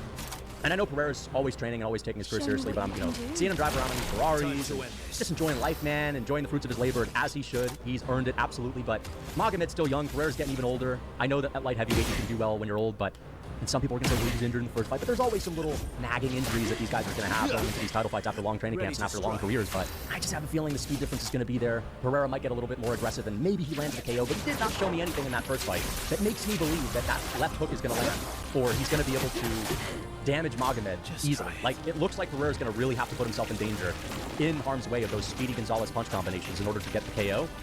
And I just think if he does that, if he's more aggressive, I see him getting knocked out. I mean, he was rocked in the first fight, and it's not like Magomed's known for knocking people out. And this is the thing. When I say Magomed could be a tough fight for Aspinall, people are like, dude, who's Magomed finishing, man? He's not finishing anyone, he's not dangerous. But it's like, when people do get aggressive with him, he's so fast, he can make you pay, and if you're a light heavyweight, you will just have ridiculous power. I'm worried that Pereira's going to get KO'd. He's one of my favorite fighters. I mean, listen, I trained with Magomed Ankalaev. I always wish him the best when he fights, but I'm a Pereira fan. You know what I mean? I always tell him, brother, I'm a Pereira fan, man. You know, but I'm worried that my boy's going to knock Pereira out, and I can't say that I'm super excited for that. I can't say I'm excited to watch Alex Pereira go on a 2-fight loss streak. So I'm going to put it in the C tier because I'm dreading it. And let's be honest, the first fight was boring. Okay, outside of the one round where Magomed rocked Pereira, I think that was the second round, and the first round, which was okay, was a little bit slow. I think Pereira's going to lose. I'm just not that hyped for it. I would be more hyped for Yuri versus Ankalaev. That would be a more hype fight. But yeah, it's kind of hard to get hyped for Ankalaev just because Alex Pereira was showing us such a big skill gap between him and the other light heavyweights. I mean, look at how he schooled Yuri in the rematch. Look at how he schooled Jamal Hill. He was schooling everybody. And then Magomed Ankalaev speed mogs him. And it's like, dude, if Alex Pereira was leagues ahead of the competition and Magomed is comfortably ahead of Pereira as far as speed goes and boxing goes, who the heck is going to beat Ankalaev? Like, Wildman Yuri with improved defense? I mean, sure, his defense is improved, but still, man. I just think Ankalaev's going to be champ for a while, okay? So, can't say I didn't help him. You know, I've been training with him for a while. But let's get to the next fight. Volk versus... I'm going to put this in S tier. Volk versus Evloev. I hope that we can put enough pressure on the UFC to where they snap out of it and they actually give us the fight that the fans want, that's based on merit, that has integrity. I hope that we can do that. That's why we need to continue to push back on this. If they announce Volk versus Yair, we need to spam the UFC with, we're not watching this shit. And I said that I'm going to watch Volk no matter what, but still, like, if there's a... Dude, I'm down to sit this one out just to show the UFC that we're fucking fed up with these undeserved title fights. People say that the sport's turning into boxing. It really is. Fans aren't getting the fights we want. You know, back in the day, you'd have Tyson Fury fight Deontay Wilder, and everyone's like, all right, great, you beat Deontay Wilder in the rematch, or he just won the trilogy, now it's time for Fury versus Anthony Joshua. Wait, we gotta do Fury versus Otto Wallen, we gotta do Fury versus, this other old man first. You know, you just gotta do Joshua versus this one guy no one gives a fuck about, we just gotta do it. That's literally what it's turning into at this point. You gotta give Yair a shot just because we need to try to grow the sport in Mexico. It's just getting really, really annoying. And that's why this is S tier. Volk versus Mavzar would normally just be A tier, but because it would mean that we're going back in the right direction of giving fighters that deserve their title shots after long win streaks their highly deserved shot, like, I got to put this in S tier, would mean we're not getting the shittiest fight in history, which is Volk versus Yair Rodriguez. So for that reason, I'd be really relieved. Yeah, Volk versus Mavzar, also just stylistically amazing fight. Again, we got to put the pressure on the UFC. We have to make sure that they make this next. Speaking of Mavzar Evloev, Aaron Pico and Evloev, trash. On paper, it will be entertaining. And I think Mavzar would win, and I always love it when these Bellator fighters get these undeserved #1 contenders fights. It'd be one thing if it's like 5-time defending Bellator champion in their prime coming over to the UFC with some hype that's been talking that big talk, and we want to see if they can actually prove it, but this is not one of those cases. Aaron Pico is just a regular contender in Bellator. It's not got that much hype. I just hate when the UFC is just giving these Bellator guys these undeserved #1 contenders fights, and it's like, why does Mavzar have to fight someone that's never had a UFC fight? in order to earn his title fight. Why are we not rewarding guys on crazy win streaks? Why are we rewarding people that have gotten finished multiple times in a row like Yair Rodriguez? And imagine if Aaron Pico wins. That's also why I hate this fight. I mean, it's 80% Mavzarevlev wins, 85%, but if Aaron Pico wins, you know that they're going to give him the title fight. So the guy that gets one win in the UFC is going to get a title fight, but not Mavzarevlev on a 9-fight win streak. That possibility disgusts me. So for that reason, trashed, disgraceful fight. Let's get on to the next one. Fiziev versus Bahamondes. I'm putting that in the B tier. Solid fight. I'm dreading it a little bit because I hate to see a guy like Fiziev, who had so much hype back in the day, where people were like, man, this guy could be a tough fight for Makhachev. He's got brick wall takedown defense, wicked striking. I hate to see a guy like Fiziev that was seen as one of the most elite technical fighters go on a bit of a skid, a losing skid. And to be honest, I always thought Fiziev was slightly overrated just because he's a little bit undersized for lightweight. And, you know, people are going to say, well, what about light mental? He's a lightweight. He hasn't competed at featherweight. But I always thought he was a little bit undersized. His power was a little bit overrated. His cardio is not great. And I'm worried that Bahamondes is going to knock him out. I like Ignacio Bahamondes. I'm just not excited to see Fiziev go on a losing skid. But it should be an amazing fight in Azerbaijan. Two strikers. I'm interested to see how Fiziev deals with the rangier reach advantage of Bahamondes. That should be really interesting. And it's a big step up for Ignacio Bahamondes. Costa versus Kopylov. Sick fight. I would say this is like, you know, high B tier. Or honestly, fuck it. I'm putting that in the B tier. I think that's better than any of these in the B tier. I know Holloway versus 43 on paper is amazing. I get that. I'm just not feeling crazy hyped for it right now just because it's a trilogy. And yeah, I don't love to see Poirier in another rematch trilogy, but whatever. And I'm just dreading seeing one of them lose. That's another thing. I don't want to see Poirier or Holloway lose. Costa versus Kopylov, though. I think Kopylov wins. I think that's a really tough matchup for Costa, but I just know it's going to be sick. I just know it's going to be entertaining. It's going to be a Costa, you know, he's going to prove that he's really tough, but Kopylov's going to be way too much for him. He's going to style on him. He's going to have tons of volume. It's going to be a showcase performance, but as I said, Costa's a tough out, so he should hang in there tough for 3 rounds. That's just an amazing fight. It's going to be a barn burner. Looking forward to that. This is a mid-fight. Marc-Andre Barriou versus Tara. This is going to be on the Whittaker to Ritter card. Just the least exciting fight you could have possibly given Tara Magomedov. I know that Marc-Andre Barriou is coming off of a KO win, and he's not the most boring fighter. He's capable of being entertaining. It's just not that exciting, let's be honest. You know? Let's get on to the next one. Almeida versus Volkov. I'm putting this in the trash here. Now, if you're an Almeida fan, you love this fight. If you want justice for Volkov, you hate this fight. And I think this is probably what the UFC is going to do. Listen, it feels wrong to give Gon a title shot coming off of a loss, but like, if the UFC is going to move on from the Jones-Aspinall bullshit, they need to give Aspinall a fresh matchup against someone that he hasn't fought yet. Doing him in a rematch versus a guy he destroyed in 1 round, I just think it's hard to sell. And it's not even about hard to sell, it just doesn't have a lot of hype. You got to come out with a fight that Aspinall hasn't had. And some people may say, well, what about Almeida Aspinall? It's like Almeida lost to Curtis Blades and just got a win against who? Sergey Spivak? Like, a win over Sergey Spivak doesn't really get you a title fight. I think this is what the UFC is going to do. I hope that they give Volkov a layup. I hope that they do Volkov versus someone easier, even if it's not like a top 5 opponent. Maybe a Curtis Blades rematch could be okay. But Almeida and Volkov, if it happens, I'm dreading it because I'm rooting for Volkov to get a win. And I think he would lose this fight. I think he would get submitted. So I know his takedown defense has improved and he's gotten denser throughout the years, but I just think Almeida would be too much for him. And because I think he would get finished, I hate to see Volkov get finished after getting brutally robbed. So I'm putting that in the trash tier just because I'm dreading it a lot. Not because I dislike Jilton Almeida and I think he would win. I'm just dreading seeing Volkov lose after getting robbed. Let's get on to the next one. Jan versus Umar. I'm putting that in the can't wait. Tell your father. When I first thought about this fight, and I think this will be next for Jan, when I first thought about this, I wasn't so excited just because it seems like a nightmare matchup for Jan. I kind of dread Jan losing. Jan is like top 3 in my favorite fighters. He's one of my favorite fighters of all time. You know, Volk's my favorite fighter. Jan's right there. But I think I could see him winning, man. I know that Umar Nurmagomedov is a great grappler. This has nothing to do with the fact that he couldn't out-grapple Merab, but Corey Sandhagen was able to get out of those bad positions, get back up to his feet multiple times. I think Jan could do it, and this is not Merab who can shoot 50 takedowns. I think that Umar max is going to shoot maybe 15, 16, 17 takedowns. I know Umar will be super fast and he'll be able to get the volume on his side. He could win, but I just think it'd be a really competitive fight, no matter who wins, even if Umar wins. And I would be rooting for Jan. I think it's a winnable fight, and even if I would pick Umar, if Jan wins, it would be such an amazing win on his resume. It doesn't even matter if he's getting that belt back in this fight necessarily, but it'd be such a good win. It would do wonders for him. So yeah, I just love this fight. Jan versus Umar, amazing stylistic matchup. Yeah, I like that. Let's get on to the next one. Adesanya versus Strickland. I'm excited for this.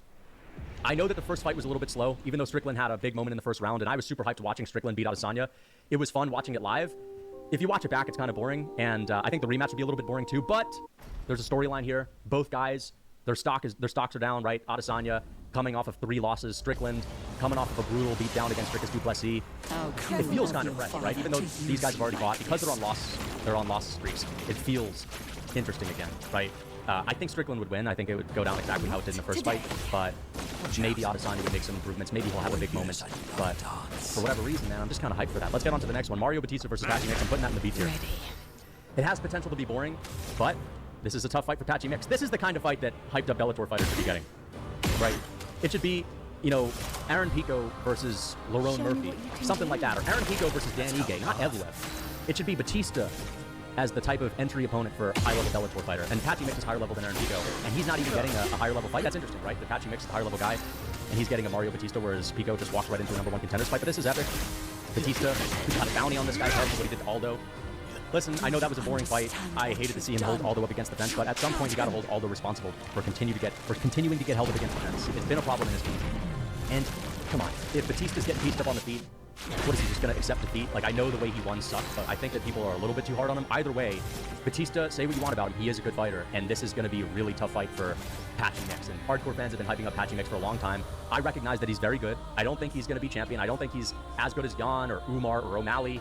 And nonetheless, I think that this is a winnable fight for him. But I'm kind of rooting. I know this is crazy. I'm kind of rooting for the UFC guys. I know that Batista stunk it up against Aldo. But I like when the UFC fighters hold it down for the UFC. I just hate to see the wannabe hardcore fans be right on these kinds of fights. Like, if a Bellator fighter loses in their debut, I'll root for them in their next fight, right? But I'm excited for this. It's a classic, and the Bellator fighter compete in the UFC. It's not a totally undeserved #1 contenders fight, so I don't feel salty about it at all. And of course, because Mario Batista is like public enemy #1, it makes it more interesting as well. That should be sick. I'm excited for that. Dariush versus Moicano, putting that B tier.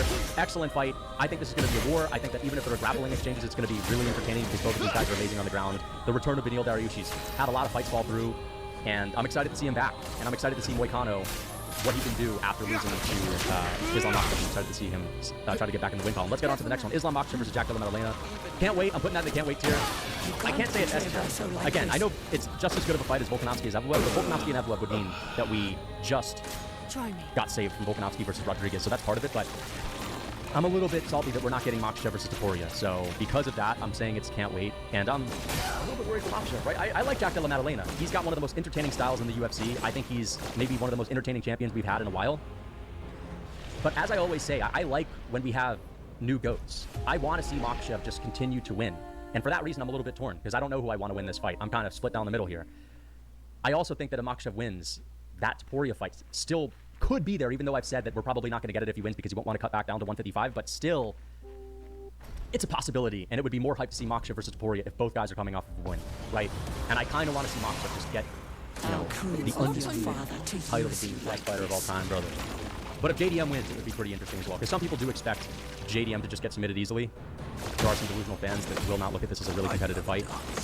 And it would be interesting to see JDM prove him wrong, right? So I'm going to say this is the can't wait tier. Amazing fight. And let's get on to the next one. Pantoja versus Kai Kara France. It's okay, man. Listen, I like Pantoja. I think he's really entertaining, but I don't know. I can only get so hyped for a Kai Kara France fight. I'm sorry, guys. And it's flyweight. You know, I know the flyweights are entertaining, but I can only get so hyped. If this was Kai Kara France versus Tap, it would be higher. But then again, what would that mean for the title picture? Would that mean Pantoja fights Royval again? That would be trash tier. I'm sorry. Even if Royval's improved.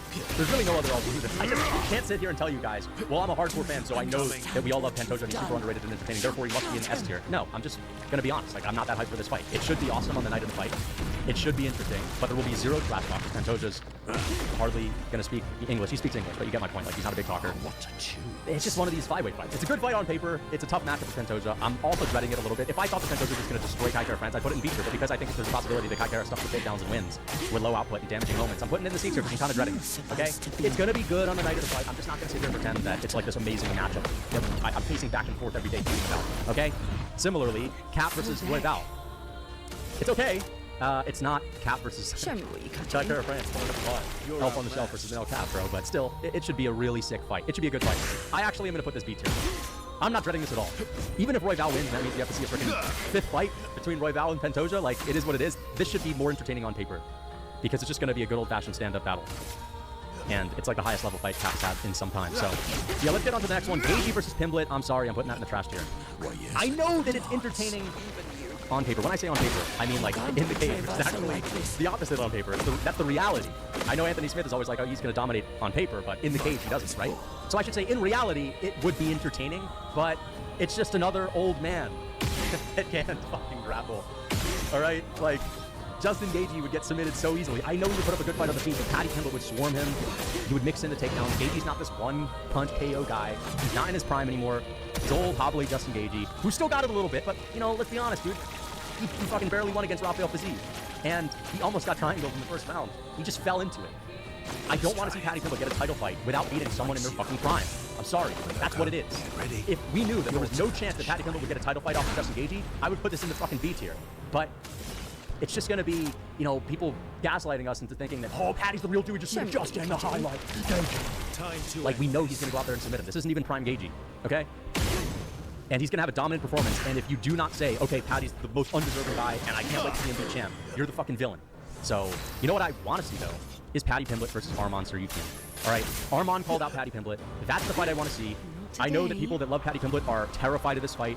And I'm not just saying I can't wait for this fight to speak. This is not, I just want to see Pimblett lose. Oh, Lucas just wants to see Pimblett lose. That's why he hates the Gagey fight. No, dude. I just don't want to see Pimblett get a fucking title shot in the lightweight division when you've got people like Max Holloway that is probably going to be coming off of 2 wins that destroyed Justin Gagey on a multiple fight win streak. You know, you have Holloway there, you've got Armand there who just beat Oliveira that's been unbeaten for years. You have more deserving contenders. You have Dan Hooker on a win streak. Like, I don't want to see Pimblett go out there and get a title fight against old heads. It's that simple.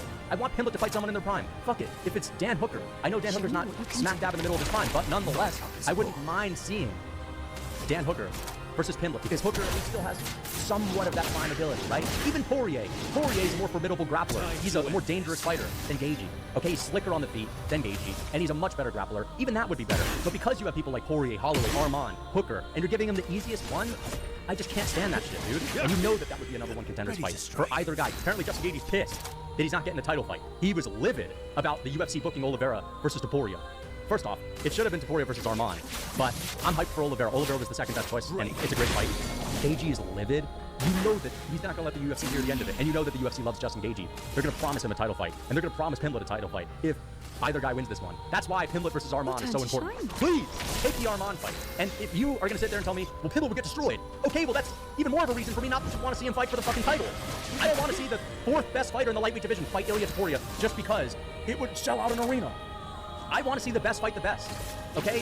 If the UFC was doing the best versus the best 99% of the time, I would be more okay with Pimblett and Topuria having a title fight, even if Pimblett doesn't necessarily stand out as the best fighter out of all the contenders.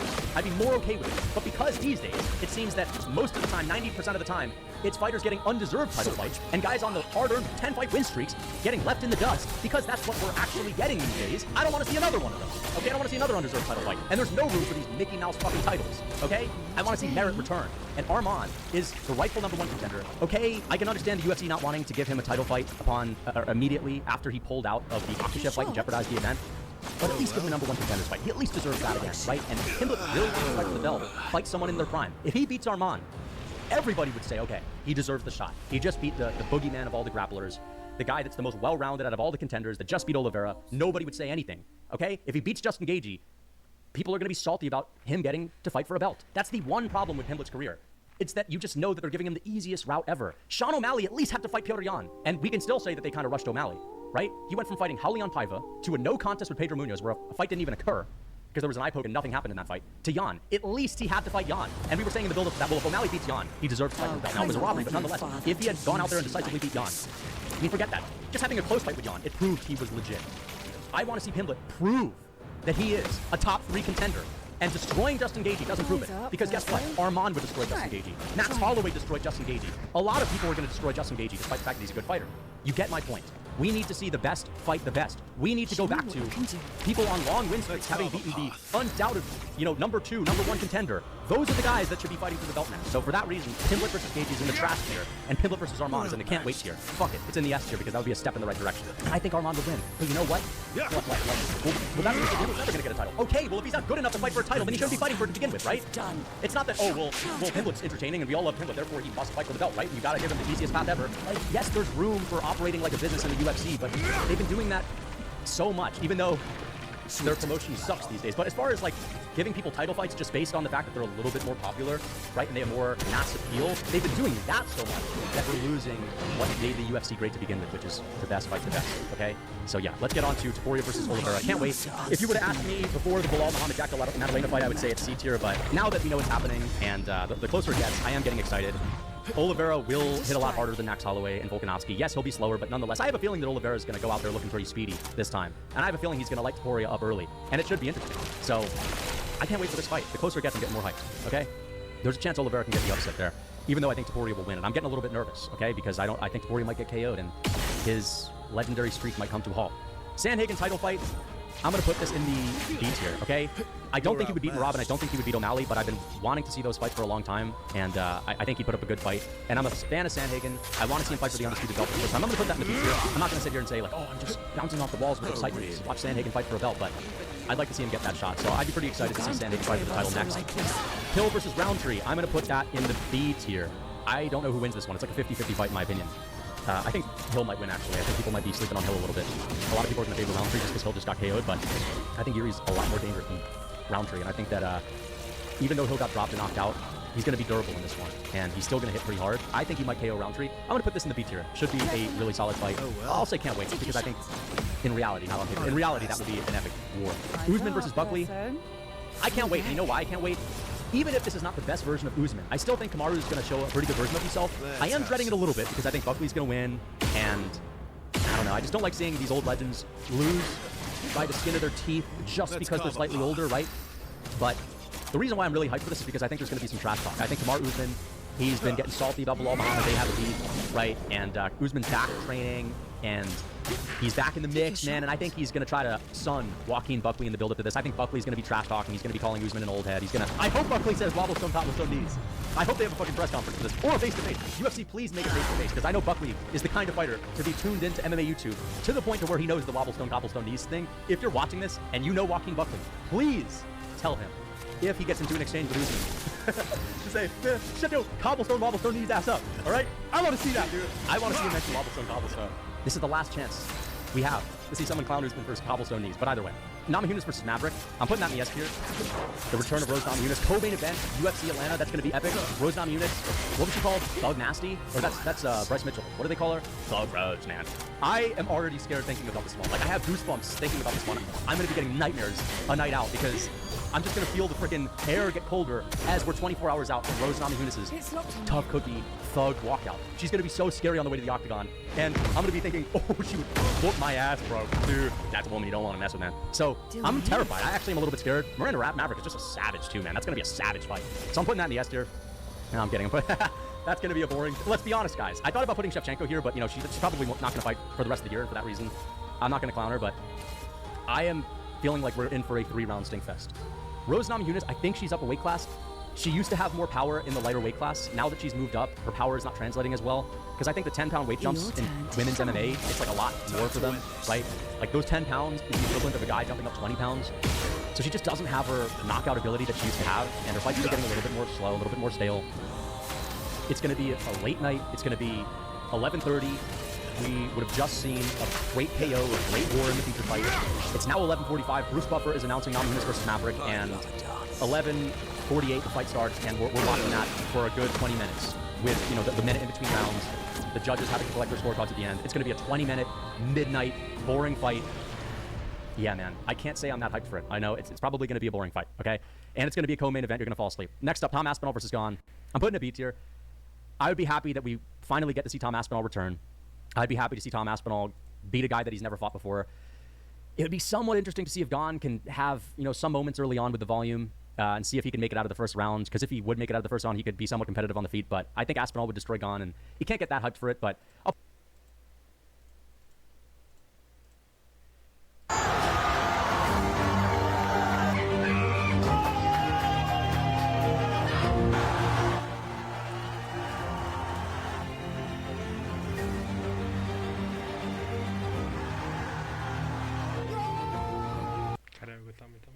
God, né, velho? Ganhou o Copa do Mundo, agora tá na final do Mundial. Caralho, o tá God demais, velho. Cara, 3x3, hein? Caralho, foi pra 3x3, ele tava 3x1, né? Nossa. Aí ele perdeu aquele que eu vi, né? 3x2. Aí perdeu 3x3.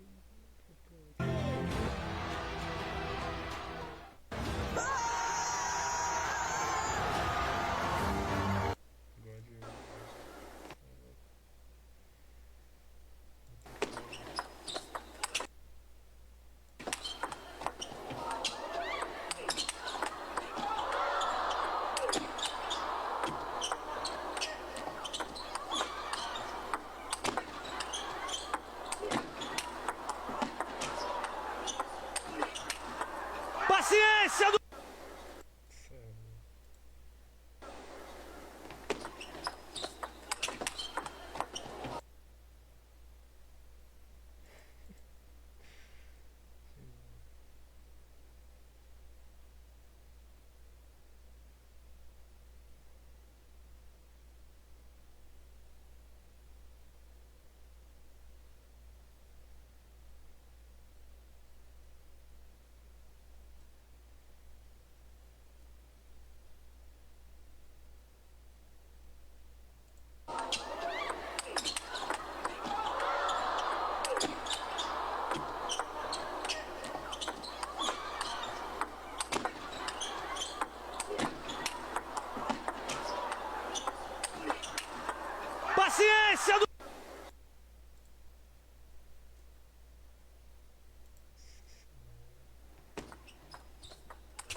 Oh, what a reach.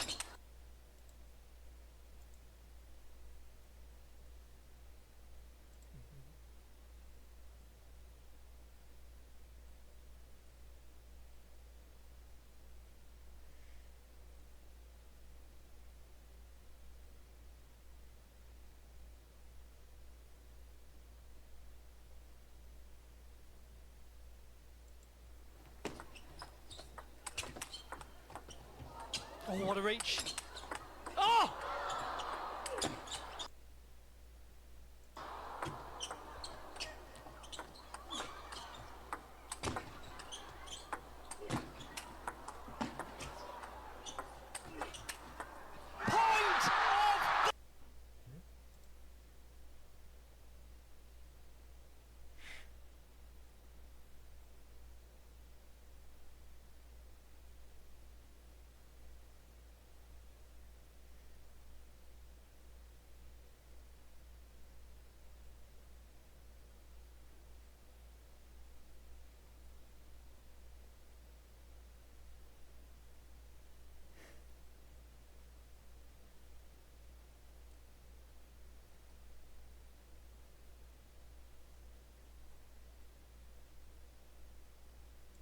Championships! And the edge of the table after that, a two-handed backhand chop drops everything. Hugo was everywhere. The omnipresent Brazilian comes back, and that's a switch sides for his 5th point in a row. Power, finesse, the field.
Oh, what a reach.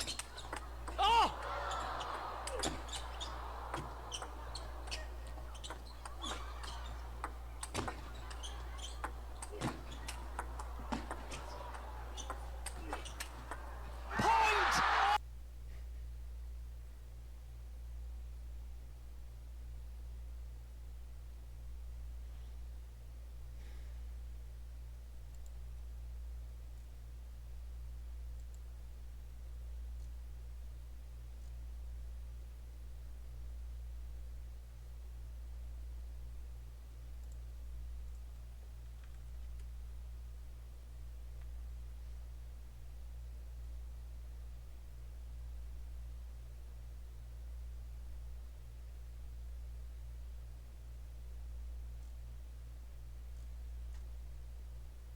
Quelle flexion de jambe il a en position d'attente logique.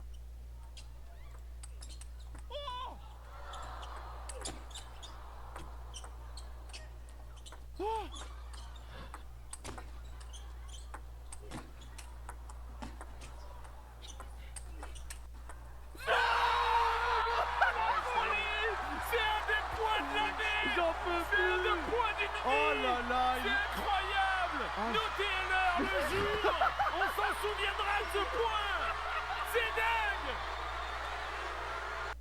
On voit dans l'encouragement quelle flexion de jambe il a en position d'attente logique.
Hugo qui se qualifie pour sa première finale de championnat du monde. Incroyable. Iriam eles top 5, não dá. Aïe aïe aïe aïe aïe. Vraiment bravo d'eux. Et c'est fait Hugo qui se qualifie pour sa première finale de championnat du monde. Incroyable. Aïe aïe aïe aïe aïe. Vraiment bravo d'eux qui nous ont offert ce spectacle. Oh la libération. Un mois après sa finale et sa victoire en Coupe du Monde, il se qualifie pour peut-être un doublé historique.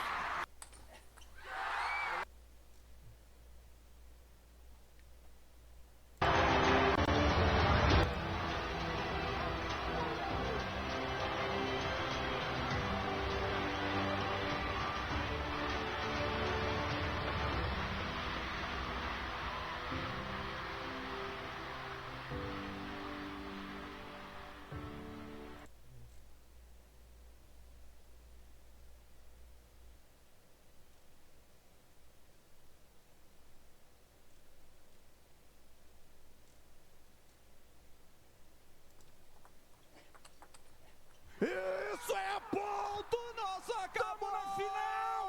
Estamos na final! Acabou! Estamos na final!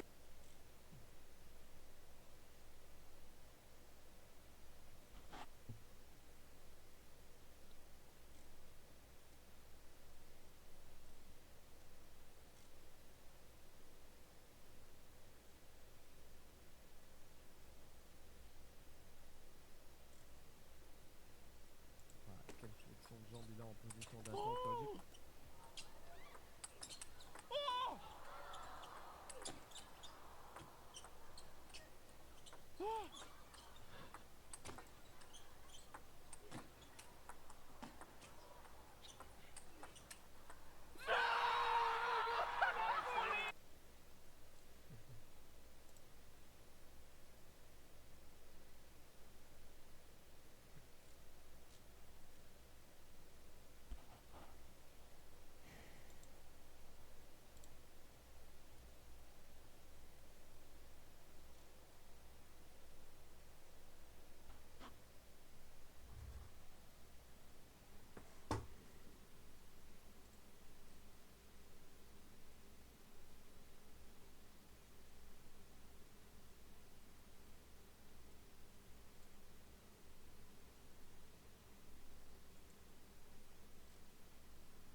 Caldeirano do Brasil!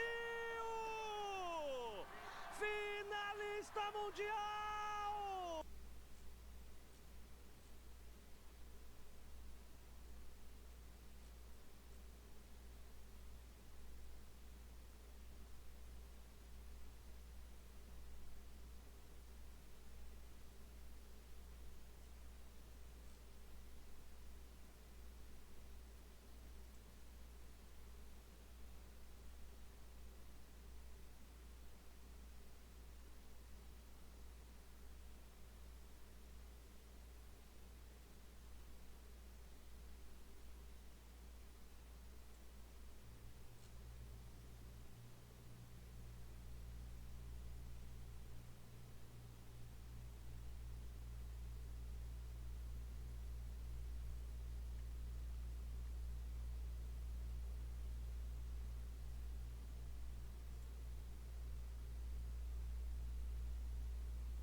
I'll put it B tier just because I think we'd get a nice Tom Aspinall KO. He would get the undisputed title, so it'd be good to see, but I'm not going to sit here and act like this is such a competitive fight where I just can't wait for it, man. And it would also mean we don't get to see Aspinall versus Jones, but I already know that we'll never see that fight. Whittaker versus De Ridder. Can't wait, man. There's a chance De Ridder wins and sort of ends Robert Whittaker's prime. There is a chance. And he fulfills the prophecy of being Dricus du Plessis 2.0. I know Bedtime's talking about him being a future champ. And based on vibes, I think he might actually work his way up to the belt. Like, no one believes that he will, or some people believe he will, but they're just basing it off of vibes and fluke ability, just like Dricus had back in the day. So you could kind of see it happening. Dricus paved the way. Dricus walked, so Reynor De Ridder could run, and now there's a chance Whittaker loses. But another reason why I can't wait is because I think Whittaker's going to school him. I think that people are looking at the Bo Nickel fight, a guy that just doesn't have the grit, that just has a non-existent, totally baseless, like there's just no foundation to his striking. It absolutely sucks. He looks like a deer in headlights, a baby deer in headlights on the feet. Dricus du Plessis, I'm sorry, I'm confusing De Ridder and Du Plessis now. Like, Bo Nickel is just so far removed from the skill level and experience level and comfortability of Robert Whittaker. I know Whittaker is one of these guys that can get bullied by a grappler, but still, Whittaker knows how to mix it up. Like, he's been in high-level fights, dude. He has the grit. Okay, I know that he's not the grittiest fighter of all time, but Whittaker is tough on the feet. Like, he's not going to go away. And Reynor De Ridder piecing up Bo Nickel, who has a non-existent striking game, who has overrated MMA grappling, it's going to be so much easier to do that than to try to walk in with these flimsy knees and flimsy punches and elbows against Speedy Gonzalez, explosive Robert Whittaker, who, before he got finished by Hamzat, remember, it wasn't a striking exchange with Whittaker and Hamzat. Remember, going into the Hamzat fight, he's coming off of a KO over Ikram Aleskarov, which has aged well. Ikram just got himself a KO. Robert Whittaker's boxing has improved. We saw it in the Hamzat fight. We just saw it in the Ikram fight. We didn't see him strike at all against Hamzat just because he got finished by the most explosive grappler in the middleweight division who doesn't give you an opportunity to strike. Like, we're going to see him strike with De Ridder, and I think he's going to explode De Ridder on the feet and make him look slow and silly. And I think that Whittaker wasn't able to stay alive against Hamzat. He will be able to against De Ridder, okay? And I think he's going to win. We're going to see a classic Bobby Knuckles win. And he's going to do even more for his already great resume. Dricus du Plessis versus Hamzat. I'm going to put that in the can't wait tier. I am betting a little bit. Listen, I like Hamzat. I'm not going to lie. He's lost a little bit of his hype just because of how inactive he is. He hardly ever fights, and it's like, just try it. You sort of forget that he's even someone that we're supposed to take seriously as a fighter sometimes, just because like we never even have him fight once a year, which kind of sucks. It's holding him back big time. And also, it's holding him back from legacy, because when it's all said and done, he'll have like 3 more fights. But either way, I'm also dreading it just because I'm really liking Dricus du Plessis as champ these days. And I don't want to see Dricus lose the belt. I want Dricus to hold the belt, you know? I'm a fan of Hamzat. Him as champion would be okay, but then again, he'd be so inactive. That's the thing that would suck about Hamzat as champ. He would fight once a year, and that would just hold up the middleweight division. Whereas if Dricus remains champ, and he beats Chimaev in August, you know he's going to be back in January. Which is like, you know, he's not the most active champion ever. It's not like Adesanya fighting every 3 or 4 months in 2021 and 22, but nonetheless, a couple fights a year is good for me if the alternative is Hamzat fighting once every year and a half. And also, as I said, I just really like Dricus as champ. I think he's super entertaining. I think the build-ups to his fights are really good. He's got a great style.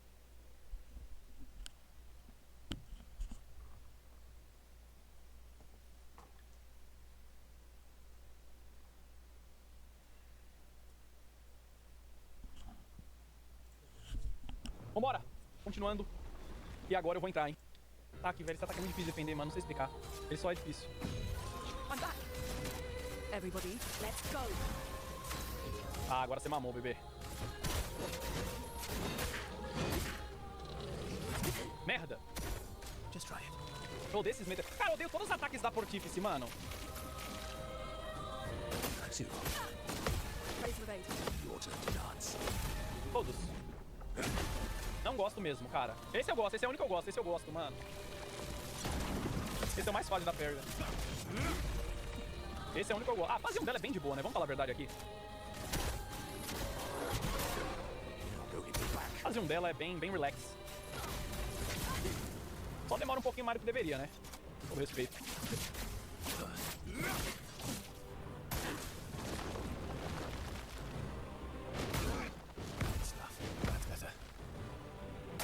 Careful, Vesso. Ah, eu odeio esse. Meu Deus, esse ataque é um cu. Um cu. Mas não é um cu normal, é um cu. Falta hate eu morro, né, velho? Foda, velho.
Arrogância e ego. Essa daqui é uma mistura de duas coisas que sempre elas são misturadas em uma única pessoa, vai dar bosta muito forte. Olha pra esse carinha aqui, por exemplo. Inteligente, cabelinho pra baixo, bem no pique do Bolsonaro mais novo. Light Yagami poderia ter tido um futuro incrível onde ele nunca seria pego, capturado ou morto no final da história de Death Note, mas essa é uma das grandes características engraçadas dessa história. Light não era tão inteligente quanto ele pensava. E isso justamente por causa da sua maior kryptonita e a sua maior falha, o seu ego extremamente alto.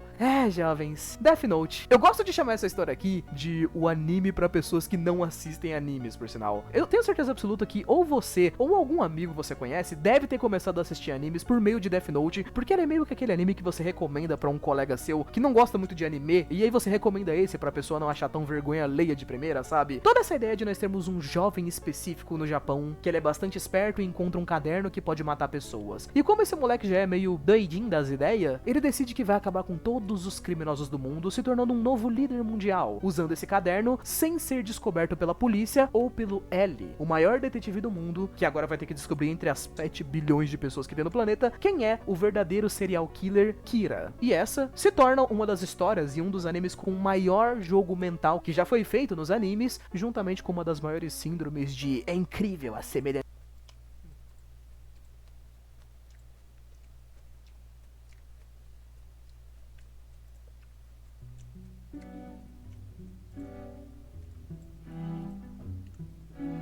Dim, dam, dadilam, vacarme s'en va dans l'oubli éternel. Et Gustave, dom guardiam, dilim, didididilam, lutes sera dodilam, seram. Dim, dim, da da da, dim, da da da, dim, da di dam. Dim dim da da da dim dim da da da dim da di dam. Dans là-haut sera ravi, les toits à sœur noir gris fera. Clair, obscur, trouble de rature, trouvera effet. Clair, obscur, bordé aux peintures, trouvera sans elle. Clair, obscur, double de rature, trouvera effet. Clair, obscur, bordé aux peintures, trouvera sans elle. Oh, clair, oh.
Sans les princes du feu.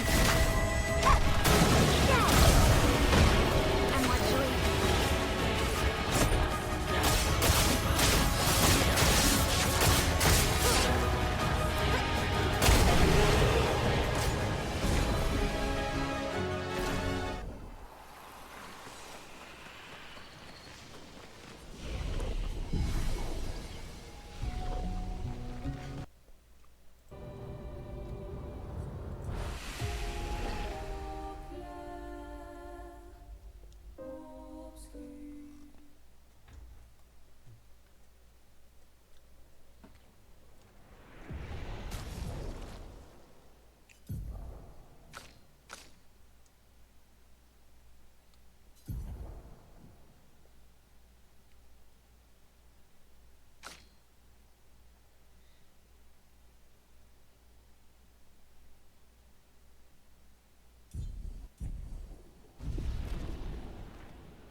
cool of your father to use you like this.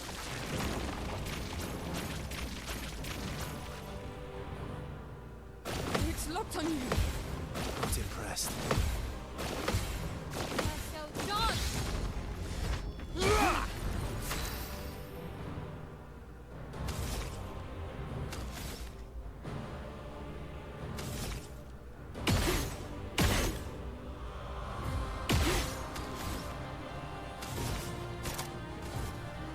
Show me what you can do. Let's carve a path.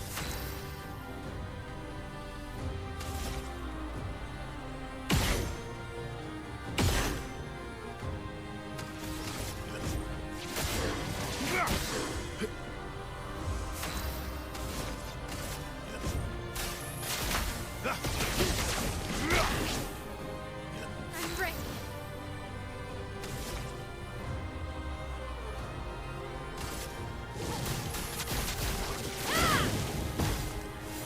Do you understand what you've done?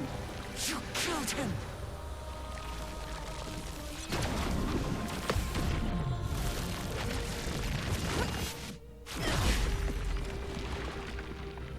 Who are you supposed to be? No matter.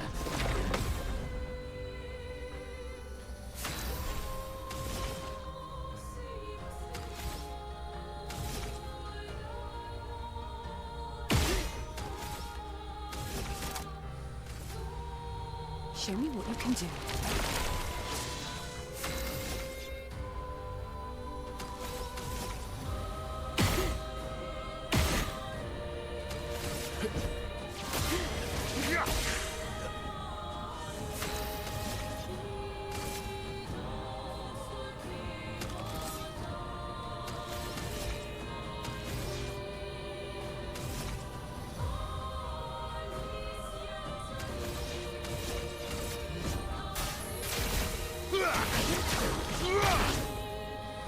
This will hurt.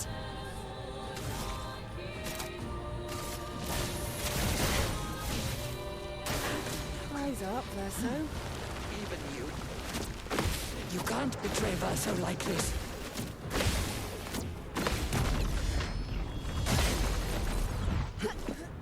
Bring it on.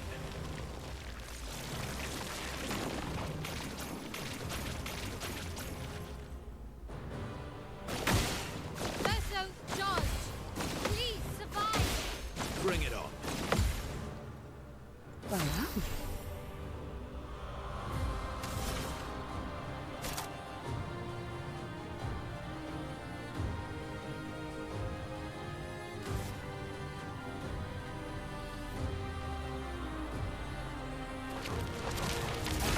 Cut him down.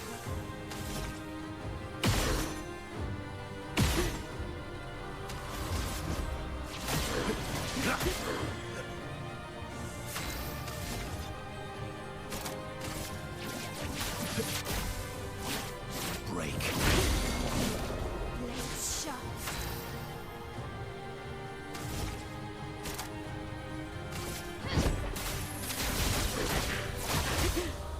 This will hurt. Ciel, dodge.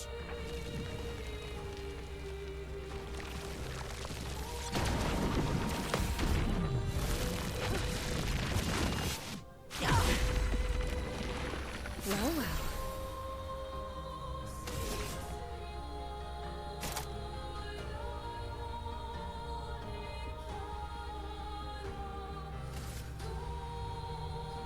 Show me what you can do.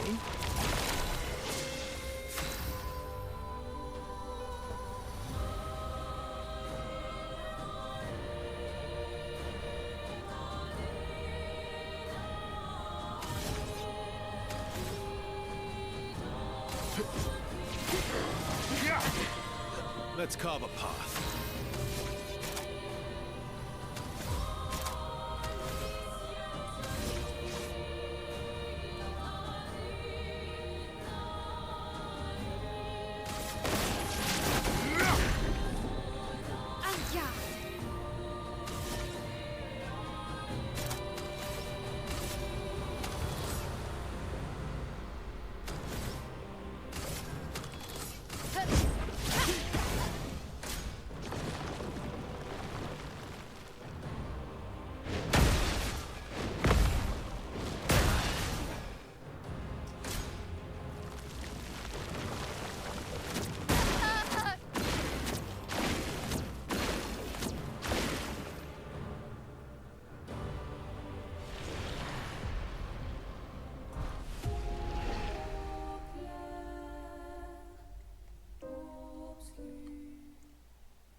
How cruel of your father to use you like this.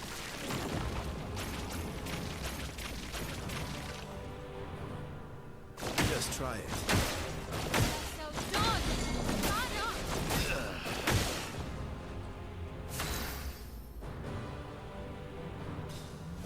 Do you understand what you've done? You killed him!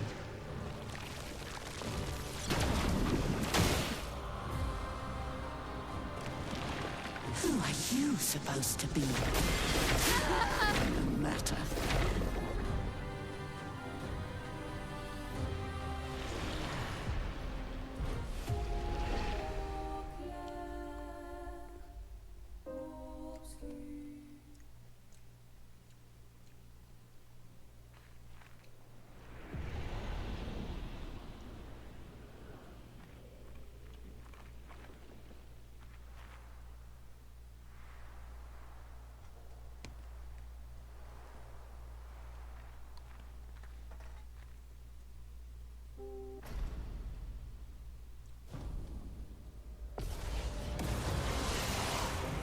How cruel of your father to use you like this.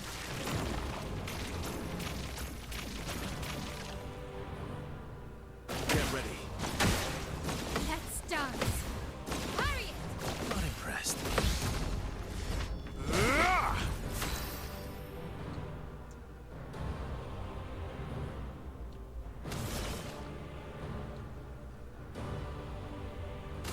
Here's your card.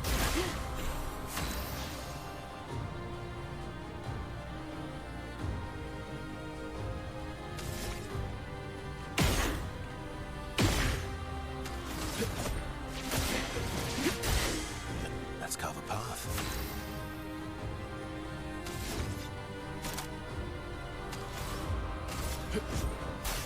Time to strike. Blades sharp.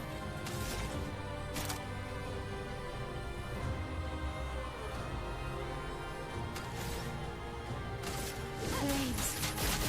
On me. Do you understand what you've done? You killed him!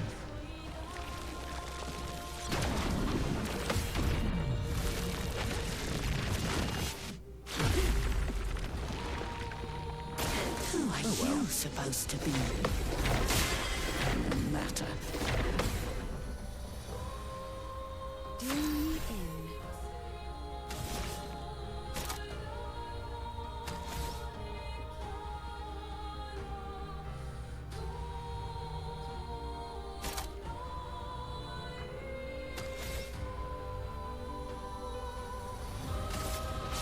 The stars judged you.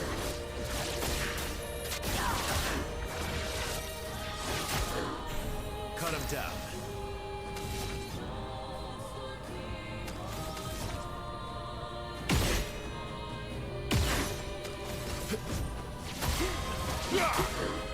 My turn.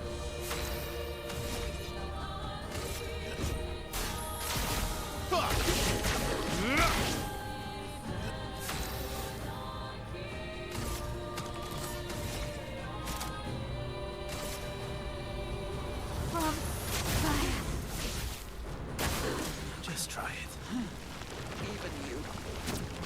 You can't betray Verso like this.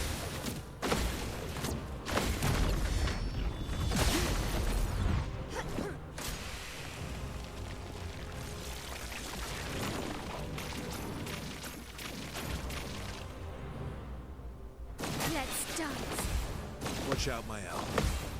Take your shot. CL incoming.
Here's your card. Let's carve a path.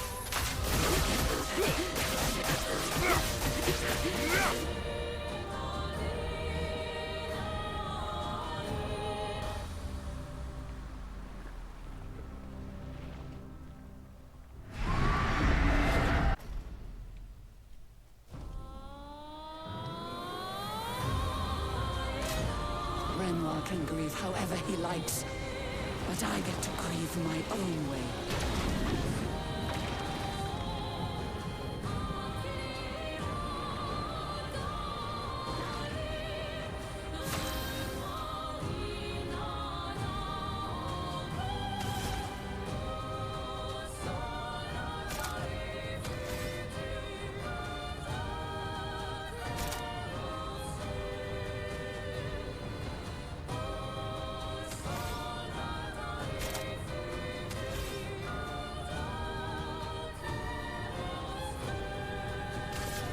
Take down their shields.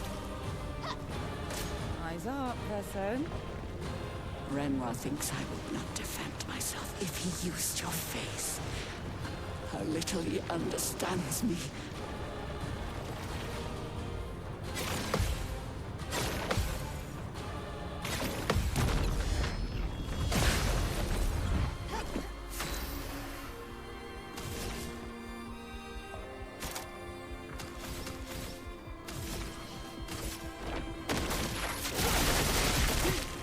Full deck.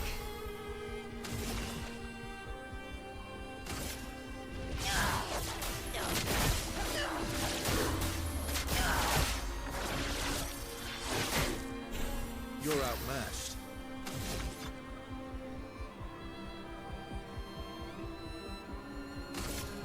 Prepare for oblivion.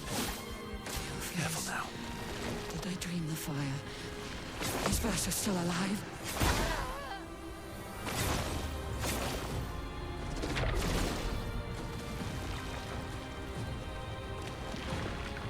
Not impressed. Arrogant man. I taught him to paint, and he seeks to use my creations against me?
How cruel of your father to use you like this.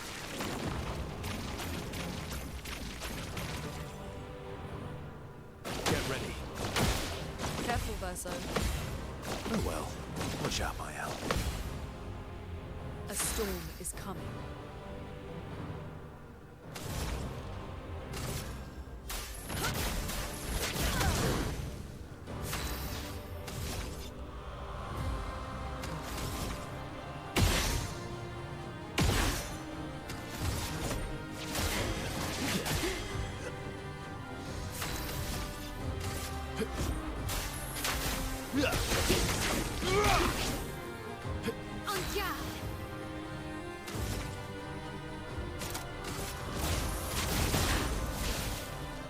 Do you understand what you've done? You killed him!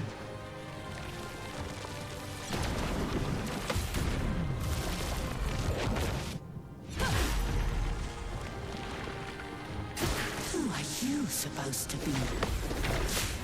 No matter. Overflowing with energy. Meet your reckoning.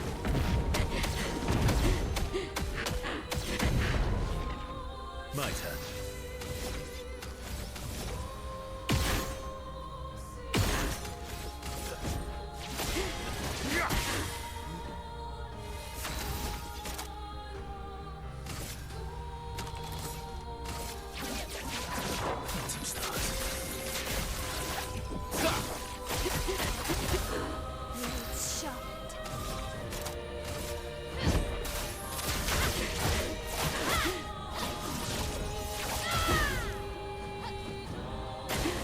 On me. Even you. You can't betray Verso like this.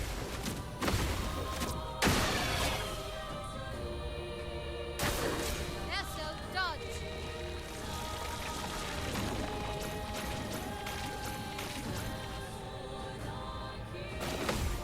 Brace yourself.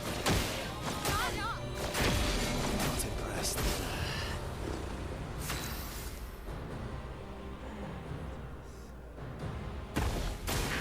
On me.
resistência aí.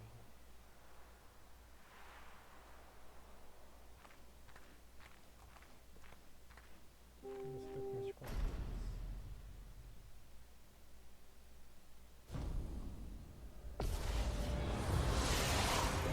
How cruel of your father to use you like this.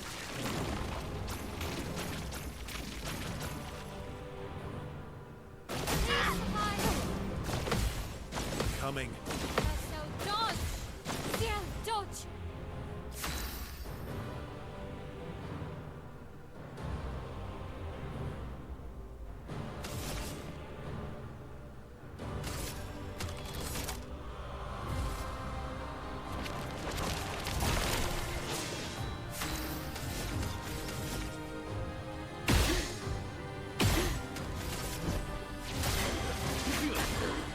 You're outmatched. Time to strike. Do you understand incoming. what you've done? You killed him!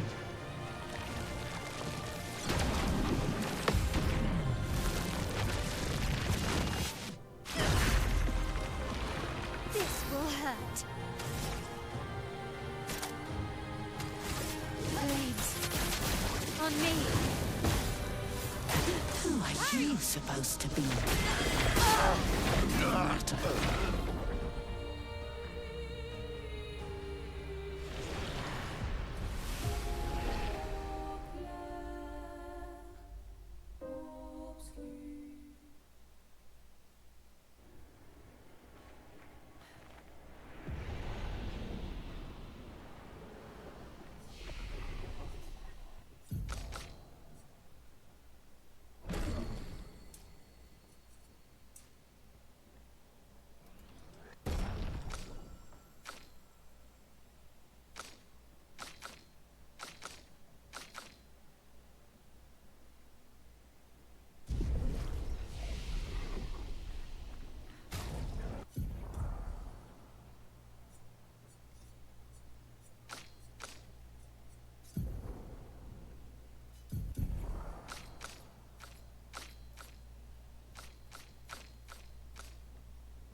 cruel of your father to use you like this.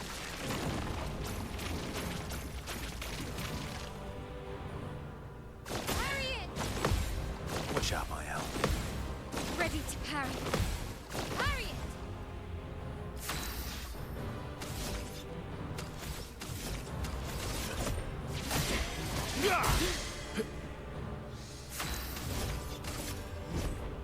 Time to strike.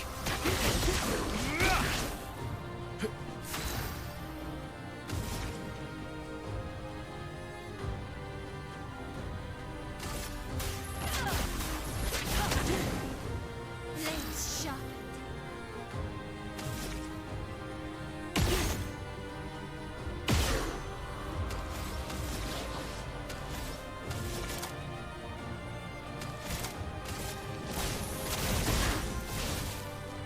Do you understand what you've done? You killed him!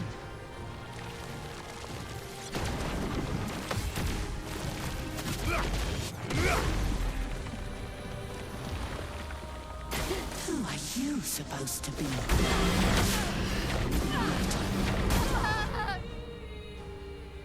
Let's push forward.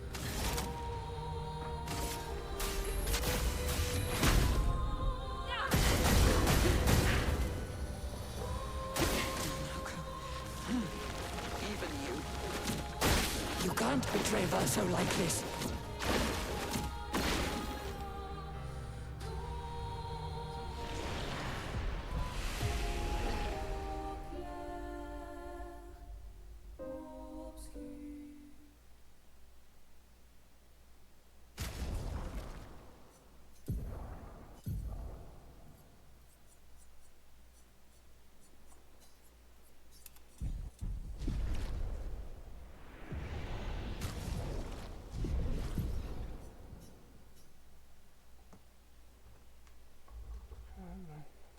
Puta que pariu. É difícil rodar essa porra.